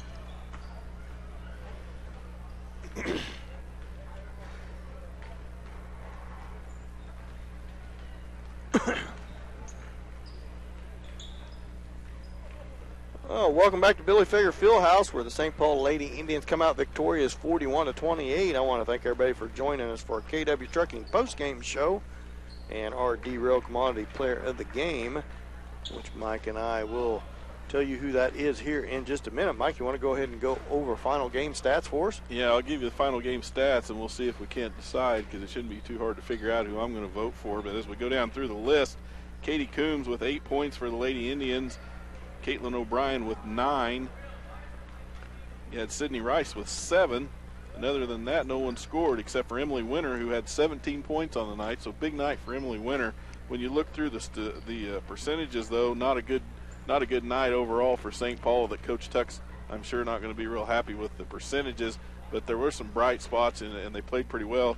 But overall, 28% from the field, 5% from three-point land. They only were 1 for 19 from outside the three-point line. They were 66% from the free throw line, 8 of 12, so not too bad from the free throw line. Biggest problem, we couldn't make any two-pointers or three-pointers. Had some good looks under the basket, some good looks from outside. Just couldn't get anything to fall. But Emily Winter, 17 points on the night, led all scorers, led St. Paul, and she's going to be my vote for the D-Rail Commodity Player of the Game. A little bit of credit on the Southeast side. I want to give them some credit themselves for Jackson. She had 16 points for Southeast and really had a pretty good night overall for them. Robertson with 9, the 2 main scorers. Buffington had 1 and Hartman had 2. As far as percentages go, looking at Southeast, not much better than St. Paul. Maybe in a few areas a little better, 32% from the field, 36% from the free throw line. They were 2 of 9 from outside the three-point line, so a little bit better, but not much. Neither team really able to count on the three-point shot. They were 4 of 11 from the free throw line and 2 of 9 overall. Turnover-wise, though, was a big difference. 21 turnovers for Southeast compared to 15 for St. Paul. The number for St. Paul, smaller than Southeast, but way too big for what you want to hear out of the Lady Indians, especially one of the things that they struggled with was the turnovers. Credit to Southeast girls for putting up on a pretty good defense, causing some of those turnovers. Some of them were just caused by some mental mistakes, making passes that maybe weren't there or got a little bit rushed or telegraphed, and so some of that falls on them. But the Southeast girls did the best they could and were able to cause a few of those turnovers too. Yeah, not the best game put together by the Lady Indians, but overall not too bad. That good team. It's always hard to play somebody the second time and the third time, but tonight just the second time, as the Lady Indians will probably face Southeast again before the season's over. So you get to see that common opponent 2 or 3 times. It gets harder and harder to play, especially the first time if you beat them quite handily, and they did the first time. But Southeast, a good, pretty decent ball squad, so gives the Indians lots of practice on in practice. That shooting percentage from three-point land hasn't been good all season long, and it did not get any better tonight. But hopefully as the season goes along, they'll knock the rust off, get better at shooting that three, and they're going to have to. And I'm sure the biggest thing Coach Tech's not going to be happy with is the fouls, or excuse me, the turnovers committed by the Lady Indians. That's usually more than what they usually commit. They probably like the number against Southeast, causing 22 turnovers. And that's typical of the man-to-man defense. As there's 9:20 left to go here in the halftime, we'll take another 2-minute timeout. You listen to KW Trucking post-game show, and we're going to go right into the pre-game show. We'll be back after this 2-minute timeout. This is St. Paul basketball on Hot 105. What do you need? What do you need, Nick? Yeah.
See you, buddy.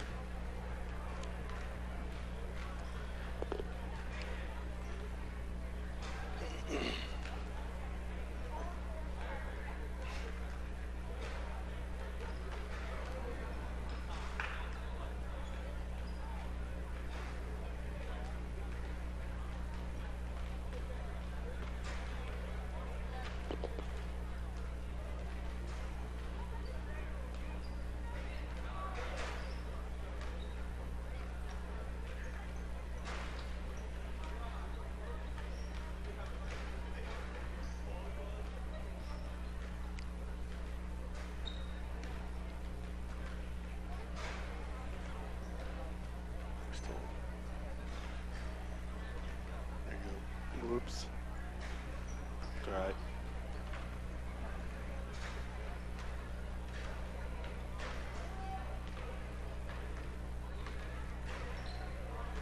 Now you need to. Welcome back to Billy Fager Fieldhouse here in St. Paul, Kansas. 6:44 left to go here before the next game, where the Lady Indians come out victorious 41-28. As we are streaming live on the internet, and we kind of forget that every once in a while. So hopefully, yeah, that's all right. Hopefully, we get better.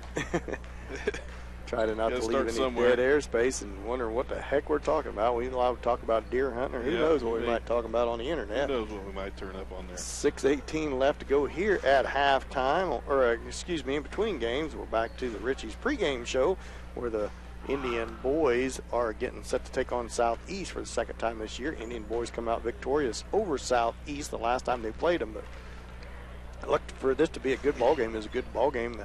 The boys probably much needed break over Christmas break, a lot more needed for them than the girls, because they went right from football straight into basketball in just 5 practices, maybe 4 or 5 practices on the night, or excuse me, on the season, before they had to roll right into our own preseason tournament, and then right straight through into Christmas break. So they probably, hopefully the boys that got a chance to get their legs back, get into a little bit of shape, hopefully they'll come out pretty fresh here at the start the second half, the second 2/3 of the season after break. As Braven Bourne, I see out taking some shots, suited up. See if how Braven comes back from his injury there at the state championship football game. But Braven back, was supposed to be back after Christmas break. It appears though he will be, so that'll be a nice addition, another addition, getting that senior back for the Indian boys, Mike. Yeah, you know that Braven's got a chance to play. He's going to be in there and play. He's a tough kid, and he's injured, and you always want to make sure they don't try to rush his coming back. You know, you want him to come back as soon as he can, but at the same time, you don't want to rush it and risk injuring it further or get another injury because you're running a little bit slower than normal. But I know Braven really wants to be out there, and he'll do everything he can to get back in as soon as he can. So we'll see if Coach Watrick's going to choose to start him out here and thinks he's good to go fresh, or if he's going to wait and see a little bit, maybe ease him in to get him a little work later on if they get up and get a lead. Try not to rush him in, but that remains to be seen. Regardless of that, the Indians put together some pretty good games before the break. They got some good guys playing underneath. Anthony Albertini not only got selected for the Shrine Bowl over the break, but he's also had a pretty good first part of the season for basketball before the break as well, doing a lot of work underneath, kind of the big man, and able to push himself around in there and make holes and make things happen underneath. Well, you got Brendan Doherty outside, who's always a three-point threat. He can shoot it and will shoot it from anywhere on the floor. He's not afraid to come down there, and he may take off, and as soon as he crosses half court, he's just as liable as not to just launch one. And a lot of the times those are going in for him. That's kind of his bread and butter, is those long outside shots. So fun to watch. You got Caleb Pekka that's really been consistent and helped out a lot, especially when they were on the couple of the come-from-behind wins that they had earlier in the year. Thanks a lot to Caleb Pekka for the way that he was able to play scrappy defense, a lot like he did on the football field, just a scrappy player. You got Kenny Haney, who started a couple games. He also came on off the bench and done a lot of help. Big, tall kid, long arms, lanky, plays really long, which is really one of the advantages that Coach Watrick has. So he's got a lot of weapons. Adam Albertini, Anthony's younger brother, is a really quick kid. He's got a lot of speed and quickness. He's also a pretty good shooter from the outside. So a lot of things to look forward to tonight from the Indians. As Farmers Bank is our title sponsor on the night for our sponsors. Always good to have nice sponsors, a lot of support from the local community, and Farmers Bank no exception to that rule with our being our title sponsor for all our broadcasts this year. You're listening to the Ritchie's Drugstore pregame, the Ritchie's Pharmacy pregame show here at Billy Fager Fieldhouse. We're going to be back with starting lineup for the boys game after this 2-minute timeout. This is St. Paul boys basketball on Hot 105.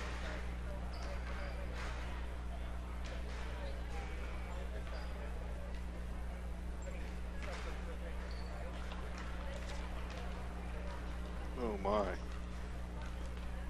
Any idea who their starters would be? No. Wonder who ought to put in. Hey, Keith, can you run down to the score sheet and check on their boys' side who their starting five is? Just make a mark by them here.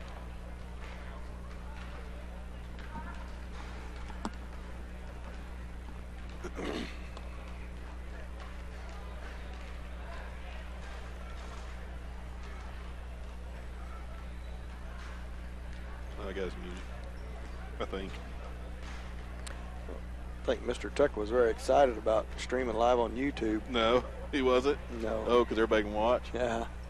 So that means anybody can just get on there and watch it. I said, yeah. Mm-hmm. Just trying to explain to him about Dalton and paying him and get it set up for the SD card. First he acted like, so you saying everybody? Yeah.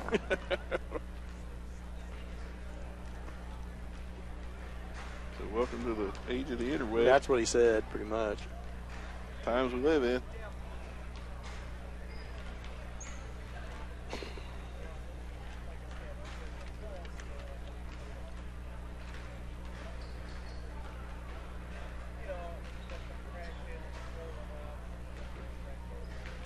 Wonder who else I ought to put on here.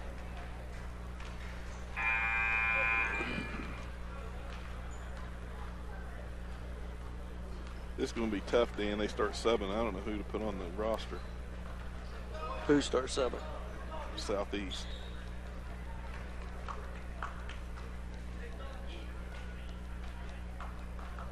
Testing.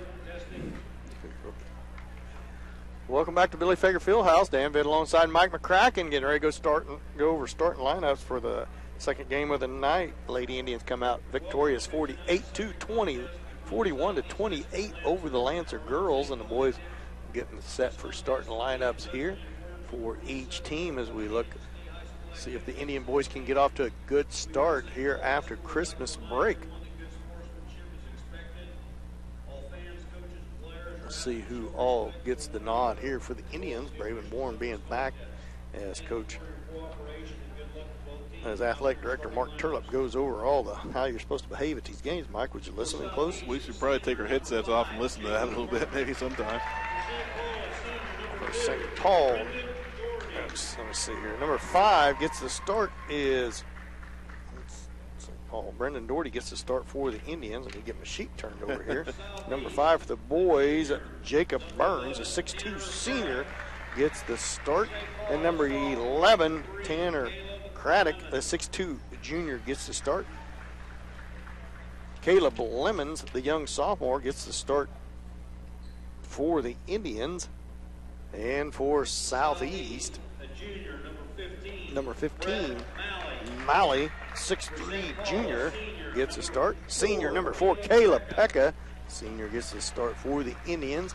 For Southeast, number 23, Dylan Wilson, one of the good players for Southeast. It's going to be his brother first. So Hayden Wilson, the 6'6 sophomore for Southeast. And Braven Bourne, the senior, fresh back, first game back on the court for the Indians.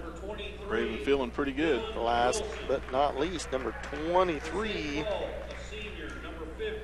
Wilson, gets the start for Southeast. And number 50, Shrine Bowl selectee Anthony Albertini gets the start for the Indians. So pretty good bench players sitting on the bench for the Indians is Adam Albertini, Kenny Haney, Easton Dent, Chandler Bradshaw, and Grant Hutcherson. All is going to be fresh and ready and off the bench. So the boys are going to be a little bit get just a little bit deeper with Bourne coming back, Mike. So that ought to help them. Yeah, that'll definitely help them out with some of the depth because, like you said, they haven't been very deep really and had a lot of subs, and they play a fast game anyway, and that's really been working to their advantage. But the more guys that you got that can come off the bench fresh, obviously the more help you got. Look for Coach Watrick to ease Braven back into this week.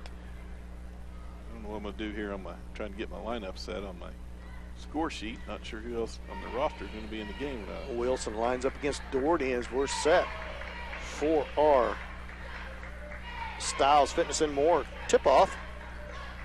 As we are set and get underway, the tip is up, and it is controlled by the Indians by Doherty.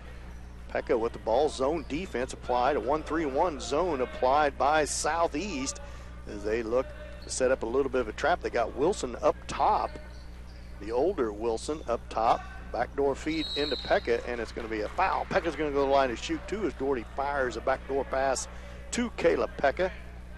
Number 11, I believe it's on a shot. They're going to call that on the floor. Pekka was in the air. He's in the air, kind of like an alley-oop, yeah, but they're going to call it on the floor. First foul on number 11, Craddock. First team foul on Southeast.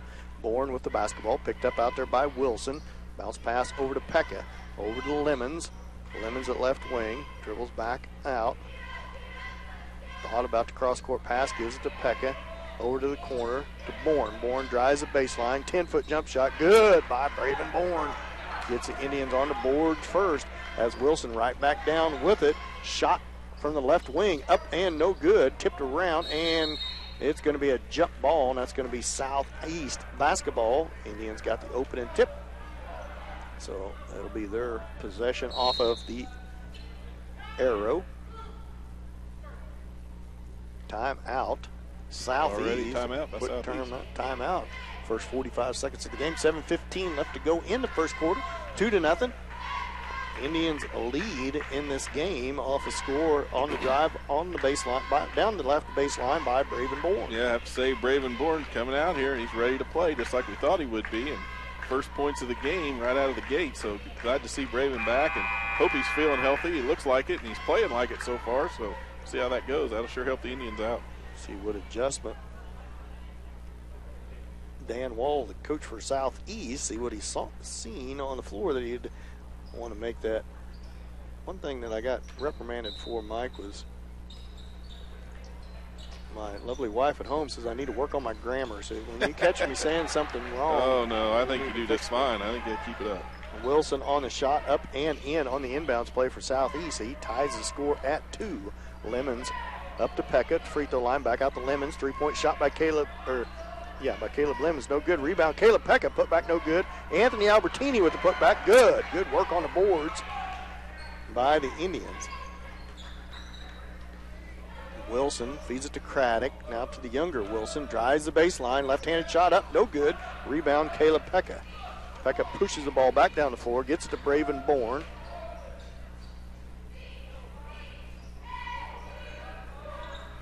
Bourne feeds it off to Lemons. Lemons thought about the three. Tough shot by Bourne. Up, no good. Wilson with the rebound for Southeast. He feeds it ahead to Dylan Wilson. Indians lead 4-2. Shot by Hayden Wilson. Left elbow, no good. Tipped around Doherty with the rebound. Doherty pushes the ball down the right sideline. All the way to the rim. Shot up, no good. Rebound, Wilson for Southeast. Wilson crosses over towards the line. Shot up, no good, but he's fouled, so he'll go to the line to shoot two. Wilson goes to the line to shoot two. Dylan Wilson try to tie the score at 4. Indians lead 4-2. 5:59 left to go in the first quarter.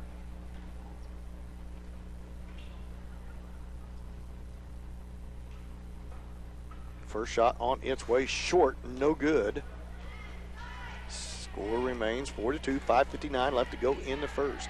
Coach Wattrick not happy with the referee under our own basket, thinking there should have been a foul down there on the contact. No foul is called as Wilson misses both. Doherty with the rebound, feeds it out to Pekka, down to Bourne, back to Pekka, up to Doherty, swings it around to Caleb Lemons. Lemons, Albertini, Doherty, Pekka, and Bourne on the floor for the Indians. Now Lemons backs it out towards the timeline, bounce pass over to Bourne. Bourne to Albertini, back to Bourne. Bourne ball fake. Indians very patient here on offense to start this ball game. Bourne crosses over between his legs into the lane, kicks it out to Lemons. 3-point shot, left wing, Lemons off the backboard. Little soft touch off the backboard, and it's good. Craddock with the ball, almost stolen away by Lemons. Kicked out to Craddock. Craddock back up top to Wilson. Wilson against Doherty. Wilson at the left wing with the basketball. 3-point shot, long three-pointer, and he buries it. Cuts the score to 7-5. He answers with a three of his own. Lemons with the basketball, feeds it over to Pekka, and out of bounds on a bad pass by Caleb Lemons. As Haney and Albertini both check into the game for Albertini and Lemons. 7-5, Indians lead by 2. 4:50 left to go here in the first. Wilson, Dylan Wilson, picked up out there by Brendan Doherty. Feeds it off to Molly. Now up top now to Wilson. Wilson spins. Kicks it to Hayden Wilson. Now to Craddock. Craddock thought about the three. Passed it up. Pass over to the left wing. And that is Burns with the basketball. Burns picks up his dribble. Feeds it to Hayden Wilson. Back up to Craddock. Craddock up top to Dylan Wilson. Picked up above the timeline by Doherty. Wilson kicks it into Hayden Wilson. Ball's on the floor, but he retrieves it. Craddock over the corner to Dylan Wilson. Blocked by Doherty. Saved in bounds, but somehow it ended up in Hayden Wilson's hands. Good block by Doherty as he saved it in bounds. Kenny Haney had a chance at it, but he let Hayden Wilson out hustling to it. Wilson went up and gets fouled, so he's going to go to the line to try to tie the score at 7. 7-5, Indians lead. Well, that's pretty athletic play by Brendan Doherty. Blocked the shot and then jumped out and tipped it back in before it went out of bounds. First foul on Kenny Haney as Hayden Wilson puts his first free throw in.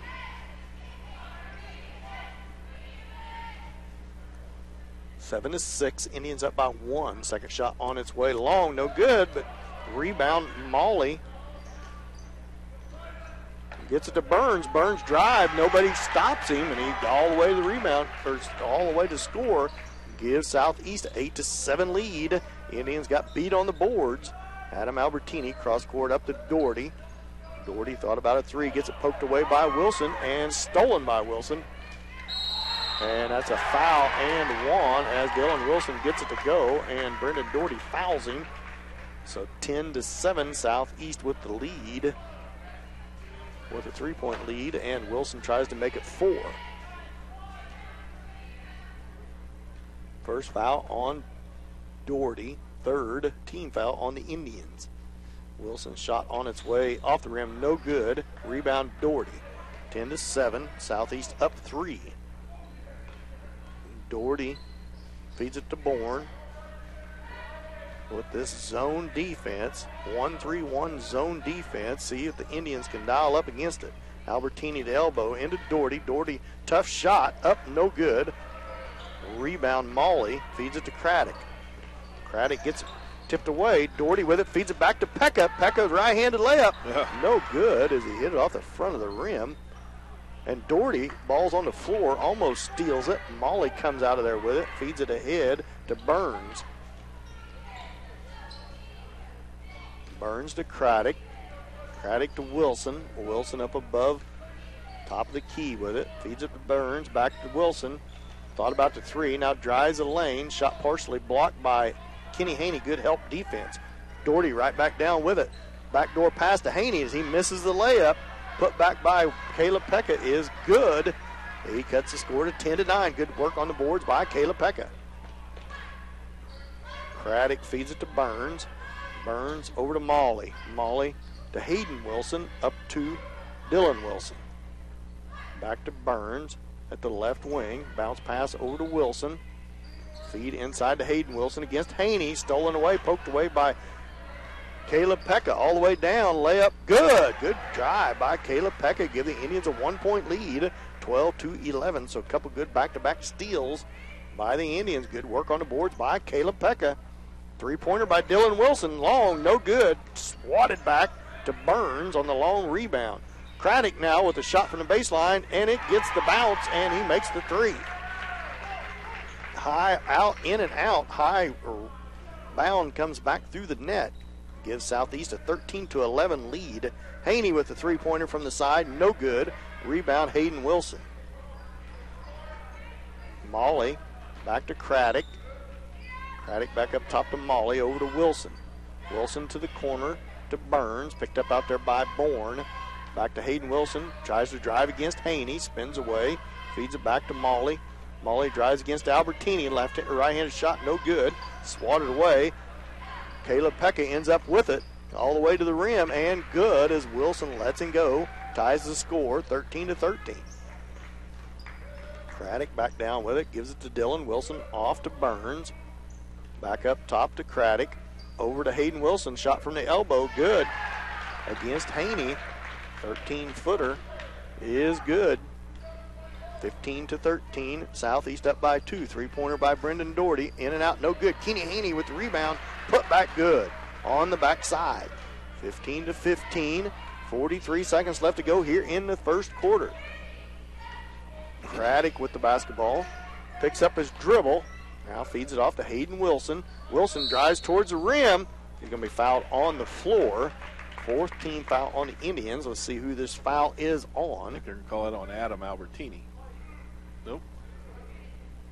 On Haney. Fouls on Kenny Haney. His second as Easton Dent and Lemons comes back in for Doherty and Pekka. Haney needs to be careful not to pick up a third foul here. 32 seconds left to go in this first quarter. I don't know if Coach Watrick knows that Haney has 2 fouls on him. Feed inside, gets it back into Craddock. To Hayden Wilson on the give and go, and that's a foul on. Now they're going to come talk about it as Caleb Lemons got smacked in the head, and they're called on Lemons. Call on Lemons. First on Lemons, 5th team foul on the Indians, but it's on the shot, so Craddock will go the line to shoot 2. Scores tied, 15-15, 27 seconds left to go here in the first. Off the back of the rim, no good on the first.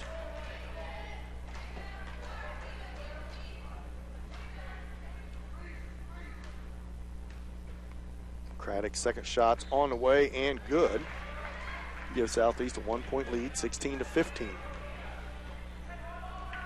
25 seconds left to go in the first. Adam Albertini with the ball, shot from the right elbow, a little floater, no good. Bourne with the rebound. Turn around, a little jump shot, gets the roll and gets it to go. Gives the Indians a 1-point lead, 10 seconds left. Molly with the basketball, up to Wilson. Now Craddock, long three-pointer, top of the key, no good. Hayden Wilson with the rebound, left-handed shot, no good. And that's going to be the end of the first quarter. End of the first quarter score, 17-16. Indians up by 1. We'll be back after this 1-minute timeout. You listen to St. Paul basketball on Hot 105.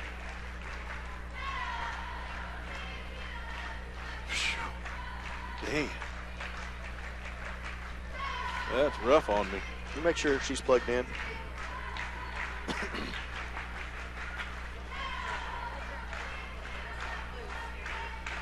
Whew.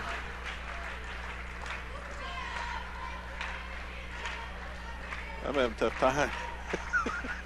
Keep me busy. Numbers are right, though. Score, anyway.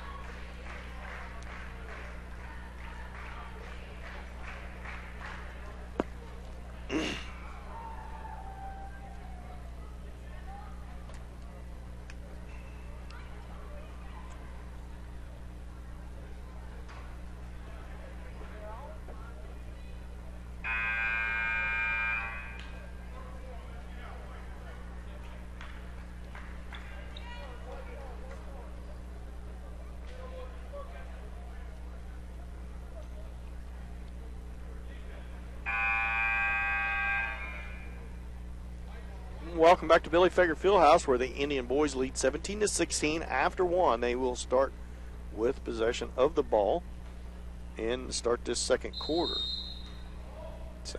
Thanks to St. Paul Supermarket, our timeout sponsor, has Lemons, Albertini, Haney, Bourne, and Dent in the game for the Indians. This 1-3-1 with Dylan Wilson out top for Southeast. Bourne to the left elbow, kicks it out to Albertini. Albertini tries to feed it in the Dent, poked away with a bad pass and stolen by Wilson for Southeast. Molly with the ball, feeds it back to Craddock. Craddock over to Wilson. Wilson drives against Haney. In the lane, gets hung up a little bit.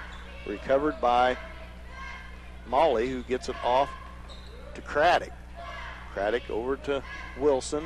Wilson to Molly. Molly at the right elbow, guarded by Albertini. Man-to-man defense applied by the Indians. Craddock back up top to Hayden Wilson. Over to Dylan Wilson. At the free throw line. Passed on the shot. Feeds it out to Craddock. Southeast been very patient here on offense. Wilson all the way in the lane. Blocked from behind by Dent. Haney comes out there with it. Haney pushes the ball up the floor. All the way down. Layup good. Drive by Haney in traffic. 19-16. Indians up by 3. 6:48 left to go here in the first half. Wilson to Craddock. Over to Hayden Wilson. Off to Molly. Molly off to Jacobs. Jacobs in the game for Southeast. Played quite a bit of the last half of the first quarter there. Wilson feeds it to Molly. Up to Craddock. Craddock up by the timeline. Guarded by Bourne. Give and go to Wilson. Left-handed layup. Good. Not a good switch on defense on the give and go. Bourne right back down with the basketball. Into the lane. Kicks it out to Haney. Three-point shot from the left baseline. No good. Adam Albertini with the rebound. Put back. Good by Albertini. 21-18 3-point lead for the Indians. Full timeout for Southeast.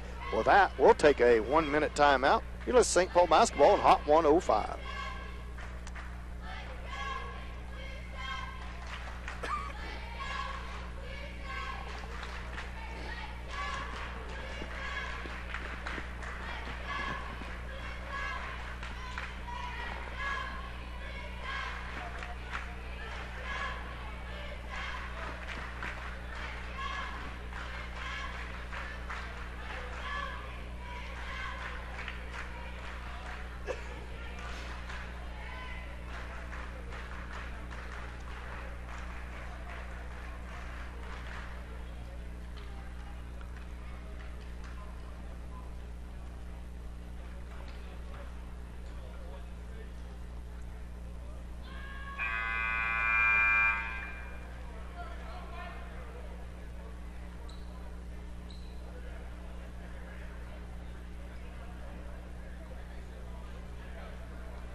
Welcome back to Billy Fager Fieldhouse, and to our St. Paul Supermarket timeout. That timeout brought to you by St. Paul Supermarket. Southeast with the basketball. Coming out of that timeout, Craddock with the basketball at the right wing, guarded by Doherty, who's back in the game. Doherty, Haney, Albertini, Lemons, and Dent into the game for the Indians. Shot up by Craddock, no good. Rebound, Doherty. Doherty brings the ball back down the floor, gives it ahead to Albertini. Crossover dribble by Albertini. In the lane, kicks it out. Lemons, three-point shot. In and out, no good. Rebound, Easton Dent. Put back, no good, but he's fouled.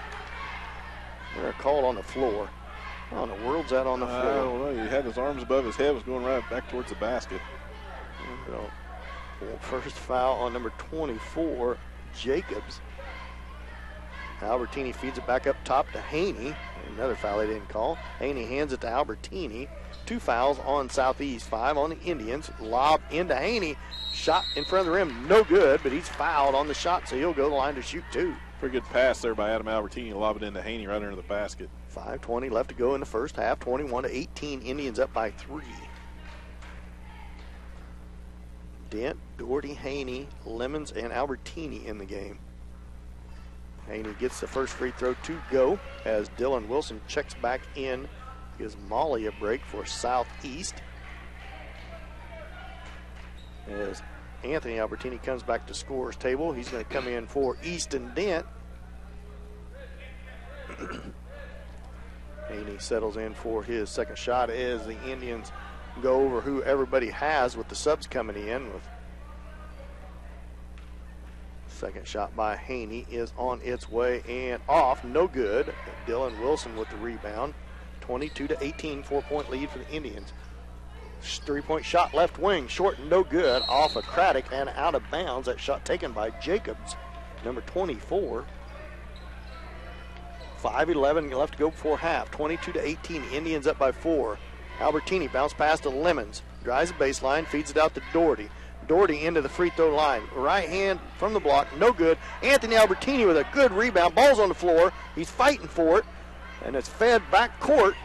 Now Haney trying to chase it down and does, and now they're going to call back court as that was swatted back court. I don't know if the Indians ever had possession of the basketball.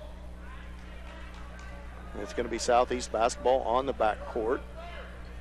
Southeast had the basketball. Ball ended up on the floor. Doherty fighting for it. I guess they called him having possession. He really just swatted it. Wilson with the basketball, 4-point lead. Anthony Albertini on him. May need a little help guarding Hayden Wilson. Dylan Wilson, Doherty's guarding him. Back up top to Molly.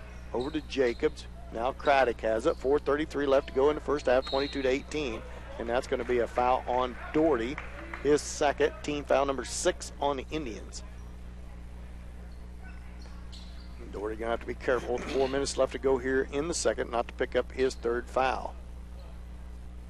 As Caleb Pekka checks into the scorer's table, he's going to come in for Doherty, who just picked up his second. Smart move by Coach Watrick. As number 15, Molly, checks in for Jacobs. Burns set to put the ball in play for Southeast. Feeds it into Wilson. Wilson guarded out there by Haney. Drives the right side. Gets around Haney. Shot up. No good. Caleb Pekka with the rebound. Feeds it ahead to Albertini. Albertini puts a hesitation on. Backs back out. Feeds it to Pekka. Pekka gets the ball tipped, but Haney ends up with it. 3-point shot. Lemons left wing. Good. Caleb Lemons buries it from the left baseline. Right back down the floor comes Craddock. Tries to answer with his own three-pointer and does. 25-21, 4-point lead for the Indians. Lemons with the basketball at right wing. Gives it to the baseline to Albertini. Cross-court pass to Pekka. Feeds it to Lemons. Another three-pointer from the right side this time. Good. Lemons heating up out there. 2 for 2 from three-point land. Back-to-back possessions. Craddock feeds it back down to Wilson. Wilson thought about the three. Pulled back.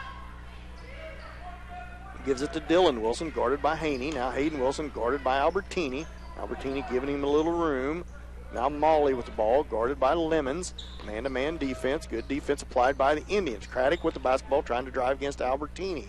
Feeds it off to Hayden Wilson, who gives it to Dylan Wilson. Now Hayden Wilson with it. Cross-court pass to Craddock. Picked up by Adam Albertini. Three-point shot by him, top of the key, off the rim. Haney with his long reach gathers that in. Feeds it head to Albertini. Three-point shot by him, off, no good. No rebounders in there. 2:55 left to go in the first half. 28-21, 7-point lead for the Indians. Hayden Wilson with the ball, feeds it to Molly. Now to Dylan Wilson. And that's going to be a foul on Lemons. That's going to be the 17th foul on the Indians. That's going to send Molly, I believe, to the line to shoot front end of a 1-and-1. Second on Lemons. 2:43 left to go in the first half. 28-21. Indians up by 7. Molly looking to cut into that score.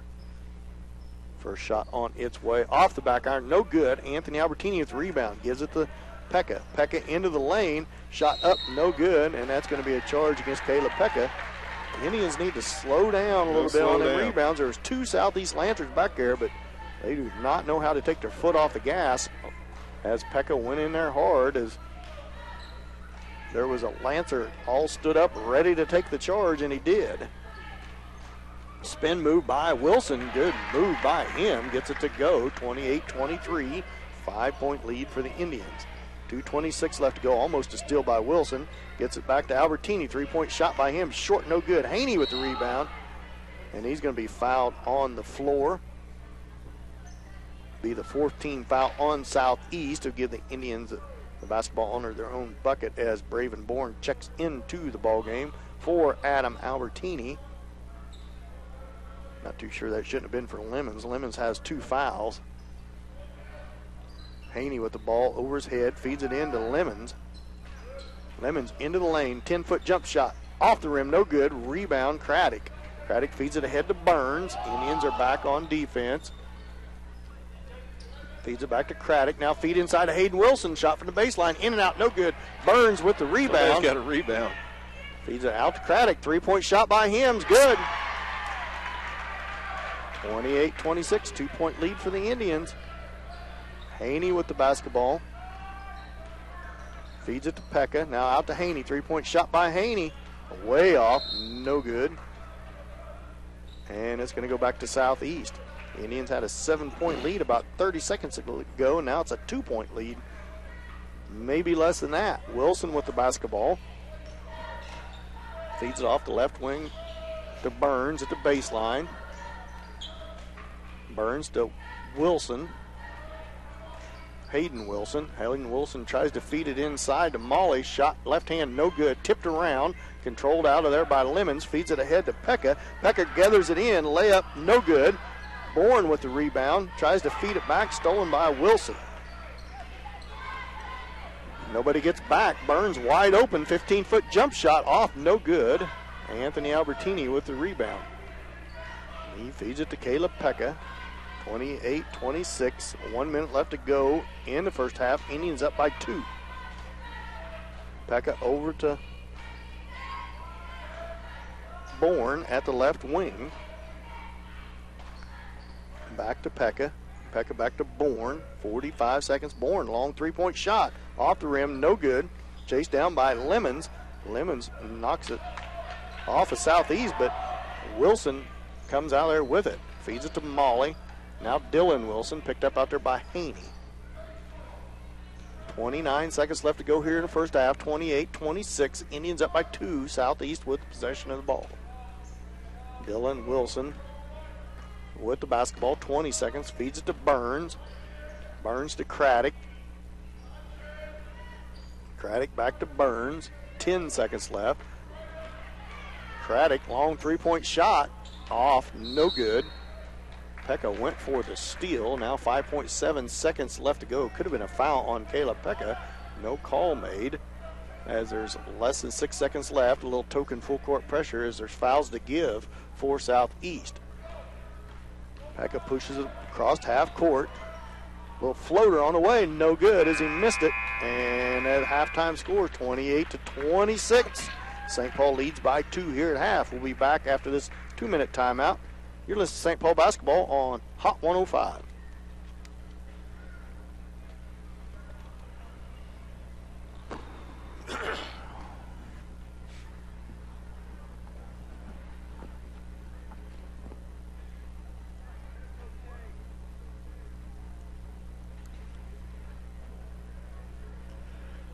Let's see.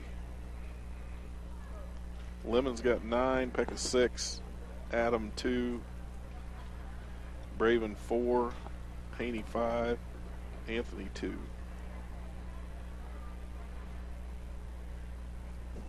37% from the field.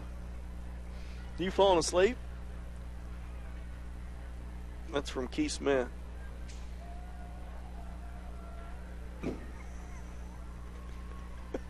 What's it say?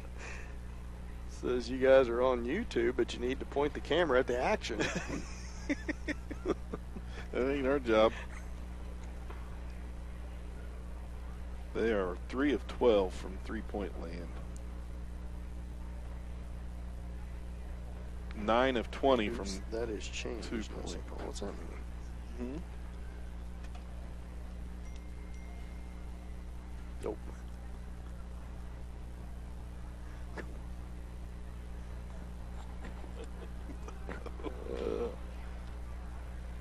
Yeah, we're working things out here. Yep. We'll figure it out.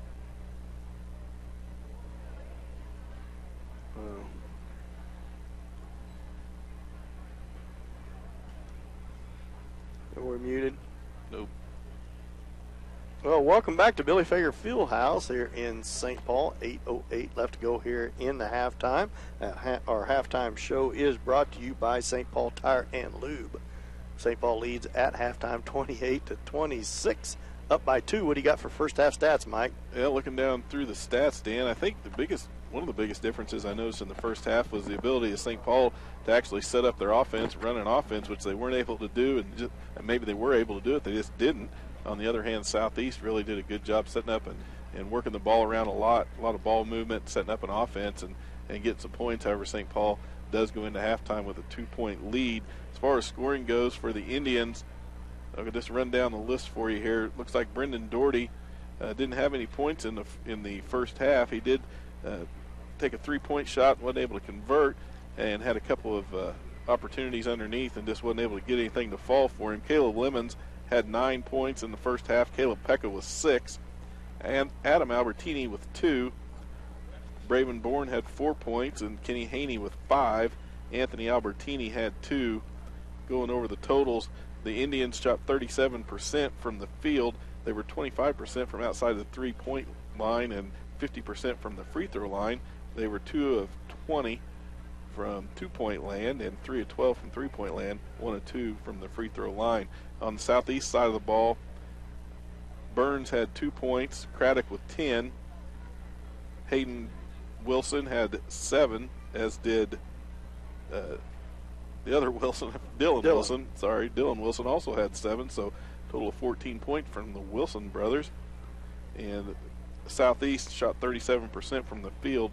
The big difference for them, though, was their 3-point shooting. They were 4 of 9 from behind the 3-point line and just 2 of 8 from the free throw stripe. So not a lot of really hot shooting by either team. Like I said earlier, the big difference, I believe, was the ability of Southeast to set up an offense, move the ball around and work it inside, get some good looks. On the other hand, St. Paul running up and down the floor, that high speed that they like to play, and the trade-off is they just weren't able to convert on a couple of easy layups, and they weren't able to set up an offense and get some open looks and good shots. So second half, they'll have to come out here, clean things up, maybe slow things down a little bit, try to run their offense, let it get set up and work the ball around and do what they've been doing. They've been playing pretty well on defense. Looking at the turnovers for both teams, it looks like Southeast only had 3 turnovers in the first half, St. Paul with 5, so not a lot of turnovers, just a little bit of a sloppy play, I'd say, in the first half. 28-26, Indians up by 2. Indians playing pretty good up and down spurts, not shooting that well from 3-point land. Caleb Lemons alone, a couple 3-pointers on the lane. First game back, you'd expect to have to knock a little rust off, so we'll see if the Indians can get things, have a pretty good second half here put together. Our halftime show brought to you by St. Paul Tire and Lube. Our second half tip-off will be brought to you by Styles Fitness and More. At some point, I want to make sure everybody knows we're streaming live on the internet. Just get on Hot 105.5 and it'll take you right to the YouTube channel. It'll take a little bit of getting used to by Mike and I. At some point during commercial break, we're going to have commercials because we do have sponsors for this live stream, and at some point we'll be able to play commercials across the computer here that will, the radio station plays its own commercials, but we'll be able to play live stream commercials too. But sometimes when we forget to mute things, you may hear us talking about just about anything. Could be what we had for supper, or who knows. It's hard telling what you might hear from us, but that's part of the fun, I suppose. As long as we take care of ourselves and don't do anything silly, we'll be all right. Yeah, 28-26, Indians up by 2 here at halftime. It is quite unique. It is. Our principal even said this year that once we got started on the streaming, that they was going to play it out in the commons area on the TV, which will be kind of be nice if you're out there getting snack or whatever you're doing, or after the girls' game, if you're talking to somebody out there, and you kind of keep track of the ball game and what's going on out there. So that's kind of nice. So it's something new for us. Yeah, and the other nice thing will be is after the game's over, if you want to go back and watch it again, I think from here on out they'll be saved there on the YouTube channel, the Hot 105 YouTube channel, and kids will get a chance to go watch themselves and watch the game film, and just pull it up on the internet and watch it, as will anyone else that wants to. You just go in there, and all the games are saved. I think it even goes back maybe even to football season if you want to listen to at least to some of the football. We weren't able to stream them. Not sure how that's going to work out in the future. That remains to be seen, but it'll be nice to be able to go back and rewatch some of these games, because it's always fun to watch, and especially when you're here. But then later on, if you try to remember what happened, or you think you missed something, or you did miss something, you can go back and watch it again. I'm not too sure if the coaches are very excited about this new tech stuff, and anybody being able to get on and watch the game film. But times we live in. The times we live in now, and we're glad to be able to bring it live. It'll make it nice for out-of-town people and alumni, college students, whoever, grandma and grandpas, if they want to pull it up on the internet to be able to watch live. So right on their own big screen if they want to plug it into it. So that part's going to be real nice for some people. One nice thing about it, though, there is a good crowd here for St. Paul. Pretty good crowd came up from southeast too, it looks like, and so we got a nice atmosphere here in Billy Fager Fieldhouse. It's always pretty fun in here. It gets a little bit rowdy, and it's always exciting. Makes part of the high school basketball fun to watch, fun to be at the games. And remind everybody, we do have a Friday. It's not on the schedule, but St. Paul does have a Friday night game. It's at Galena. They have moved that game from towards the end of the season, right before Sub-State, into this Friday. I think both teams ended up with an open slot. So instead of playing 3 games that week straight before Sub-State and wearing people's legs out, I think Coach Turlip and the AD at Galena decided to move that to this Friday night, and that'll be kind of nice. The Indians originally did not have anything scheduled for this Friday night, but now they do. So Mike and I will be traveling to Galena come this Friday night to bring you Galena St. Paul. So that'll be a tough matchup for the Lady Indians and the boys, but we'll see how they get along. They're going to have a tough matchup here, southeast, just down by 2, 28-26. Indians up by 2 here. And we're going to take one more little short time out. You're listening to the St. Paul Tire and Lube halftime show. We'll be back after this 1 minute timeout. You're listening to St. Paul basketball on Hot 105.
Well, welcome back as the second half is underway. I want to thank St. Paul Tire and Lube for our halftime show. Stick around after this next half for our KW Trucking postgame show. Wilson to the rim and scores for Southeast and ties the ball game at 28. Southeast scores first possession of the second half. Wilson drove right past Doherty with his left hand. Albertini with the ball at the left baseline, cross-court pass. Going to be knocked out of bounds. It's going to be a turnover of the Indians. That pass was not intended for Doherty. It was intended for Bourne, but Doherty thought it was for him, and he knocked it out of bounds. Turnover on the Indians. Gives it back to Southeast. Score is tied at 28, 7:29, just underway here in the third quarter. Craddock with the basketball, guarded by Pekka, feeds it off to Molly. Molly back to Craddock. Craddock has it poked away by Pekka, but it's out of bounds. One thing at the second half, the Indians a little deeper, I believe, than Southeast. Just a couple Southeast Lancers come off the bench. I think they've only played 6. So that could become a factor towards the end of the game. See if conditioning comes much of a factor. Dylan Wilson with the ball game, crosses over against Doherty, picks up his dribble, now feeds it off to Hayden Wilson. Hayden Wilson now picked up by Doherty. It's going to be knocked out of bounds, and it's going to stay with Southeast as Craddock takes off running the other end. He thought it was off of them, now off of Southeast. Burns with the basketball, standing under their own basket, feeds it in for Hayden Wilson. Shot no good. Doherty with the rebound. Doherty pushes the ball, 6:55 left in the third. Doherty crosses over to the left hand, gets it out to Pekka. Pekka, three-point shot, left baseline, way off. Albertini gets a fortunate bounce. I think it went off of Hayden Wilson's head, and he puts away the little 5-footer to give the Indians a 2-point lead. Craddock with the basketball, feeds it to Hayden Wilson. Hayden back out to Dylan Wilson, guarded by Doherty. Screen set by Hayden Wilson, gives it to Burns. Burns against Bourne, gets it poked away by Lemons and stolen out there by Lemons.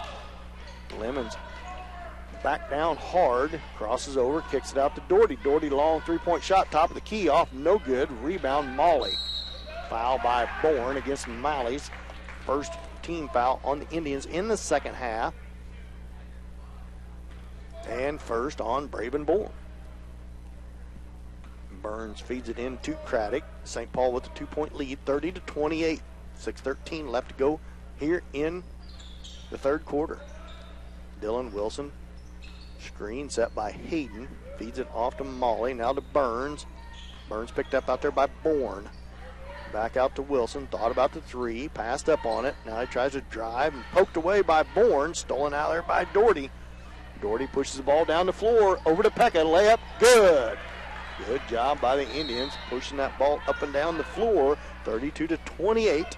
Indians lead by 4, 5:46 left to go here in the third. Good start second half, Mike. Yeah, a little better by St. Paul. Slowed things down a little bit. They've taken a couple long shots, but they're moving the ball around and not playing that speed game, that fast break and shoot it before anyone else can get down there in position. They've done a better job so far of setting the offense up and trying to run something here. We'll see if that continues. Pretty good help defense by the Indians against Dylan Wilson caused that turnover that time, so the Indians trying to step in there, help Brendan Doherty a little bit with Dylan Wilson, the main player for Southeast. A good ball player, the senior, 32-28. St. Paul leads by 4.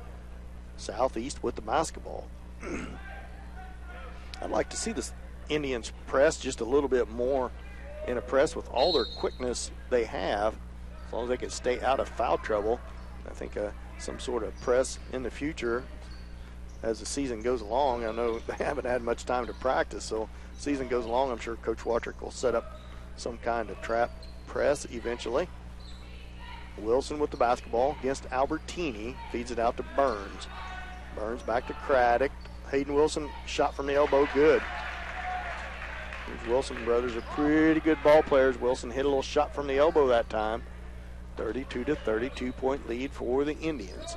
Lemons with the basketball to Bourne. Bourne shot from the elbow, a little pump.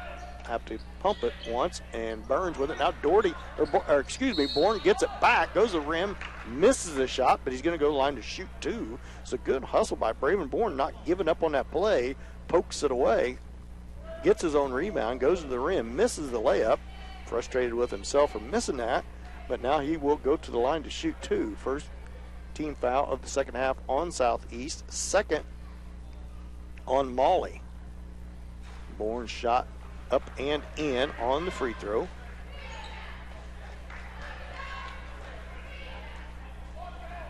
Pekka, Doherty, Bourne, Lemons, and Albertini in the game for the Indians as Bourne makes his second free throw. Full court press applied by the Indians. There's that little trap defense I was talking about. Southeast breaks it, gets it down to Burns, now into Hayden Wilson, now back to Burns, and a good give and go, and Southeast scores. 34-32, 2-point lead for Southeast, for the Indians. St. Paul with the basketball, Doherty with it. Cross court pass to Lemons, 3-point shot by him, in and out, no good, rebound Craddock. Burns with it now, pestered out there by Pekka. 34-32, Indians up by 2. Another give and go to Burns. Back to Molly, now out to Wilson. 3-point shot by him, in and out, no good. Pekka with the rebound. He pushes the ball up the floor, feeds it to Doherty. Doherty sets his feet, 3-point shot. Off the rim, no good. Anthony Albertini comes out there with it, feeds it back to Bourne. Bourne resets, drives in the lane, a little floater on its way, no good. Gets his own rebound. Spins in the middle of the lane, another floater up, no good. Pekka with the rebound. Put back, no good. And Southeast comes out there with it. Molly comes out there with it, and that's going to be a foul on Lemons. He just picked up his third foul. Second team foul on the Indians as Kenny Haney comes to the scores table. St. Paul getting some shots underneath, just weren't able to make any of them. As Grant Hutcherson comes to the scorers table. Lemons is going to come out as he just picked up his third foul. So 2 team fouls on the Indians, 1 on Southeast, 34-32. Indians up by 2, Southeast with the basketball. Craddock feeds it over to Wilson. Wilson gets it swatted away by Doherty. Good long arms by Doherty, getting his hands in that passing lane. He crosses over once. Now cross-court pass over to Bourne. Now to Haney. 3-point shot left baseline. Long. No good. Albertini with the rebound. Doherty 3-point shot right wing. Good. Doherty gets one to go. 37-32. And now Doherty almost steals it. Good. Hustle by Brendan Doherty. Athletic jumps right over them chairs. Right knocked over the chairs. out of bounds. Out on him. So it'll stay with Southeast.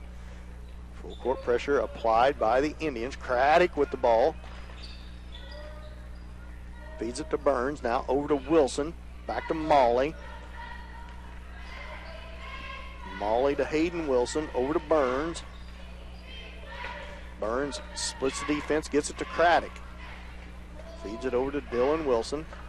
37-32. Wilson into the lane. Boy, almost walked. Feeds it to Hayden Wilson. A little jump shot. No good. Haney. Doherty tips it to Haney. And Haney cannot get a hold of the basketball. And it goes out of bounds.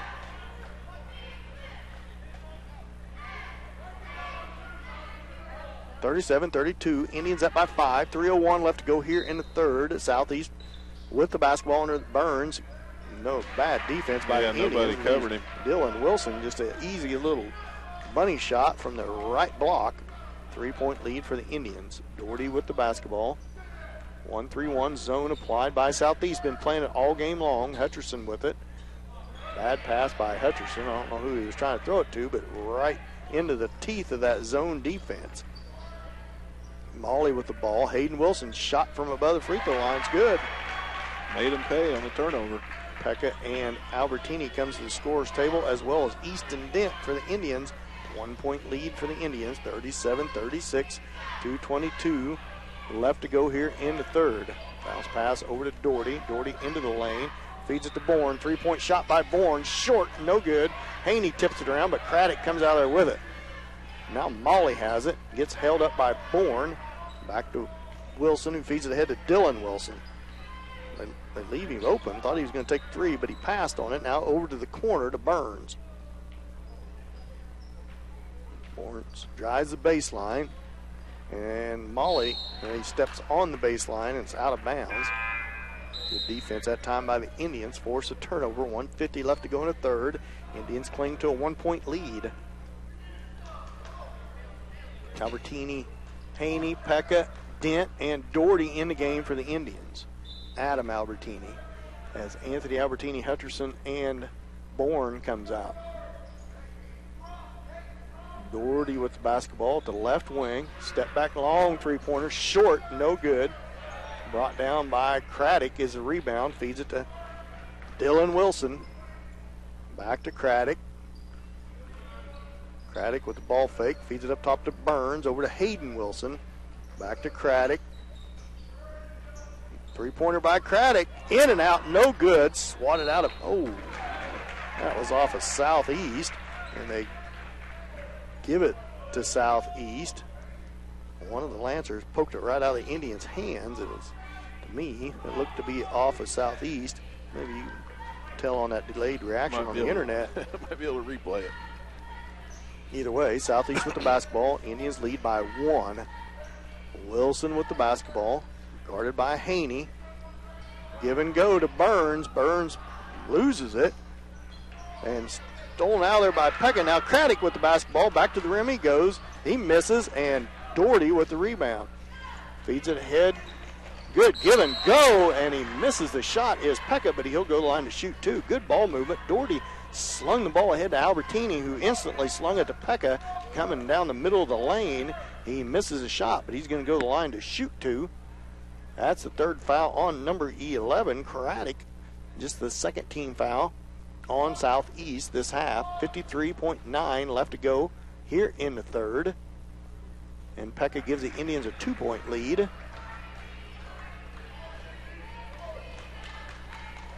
(38-36) as he settles in for his second shot.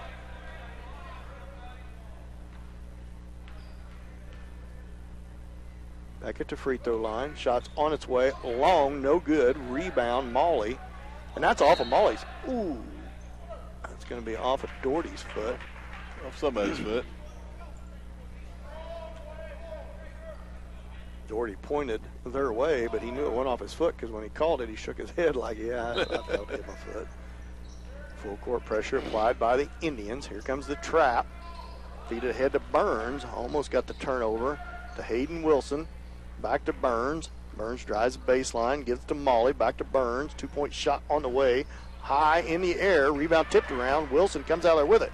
Doherty pokes it away twice. Now Doherty on the breakaway. Layup. Good. He about missed it. But he got it to go. 40-36. 4-point lead for the Indians. 25 seconds left to go here in the third.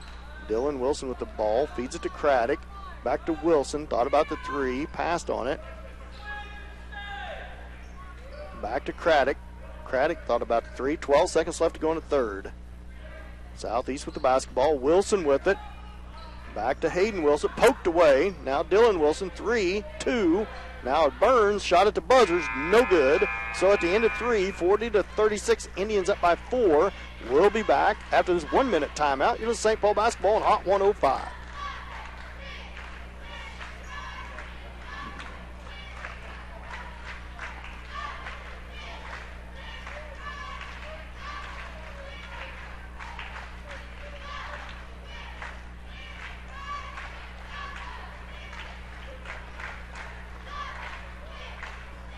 A lot of people here, I don't know, Mike. I know it. Looking across there. there. I was doing the same thing. I don't know who that is.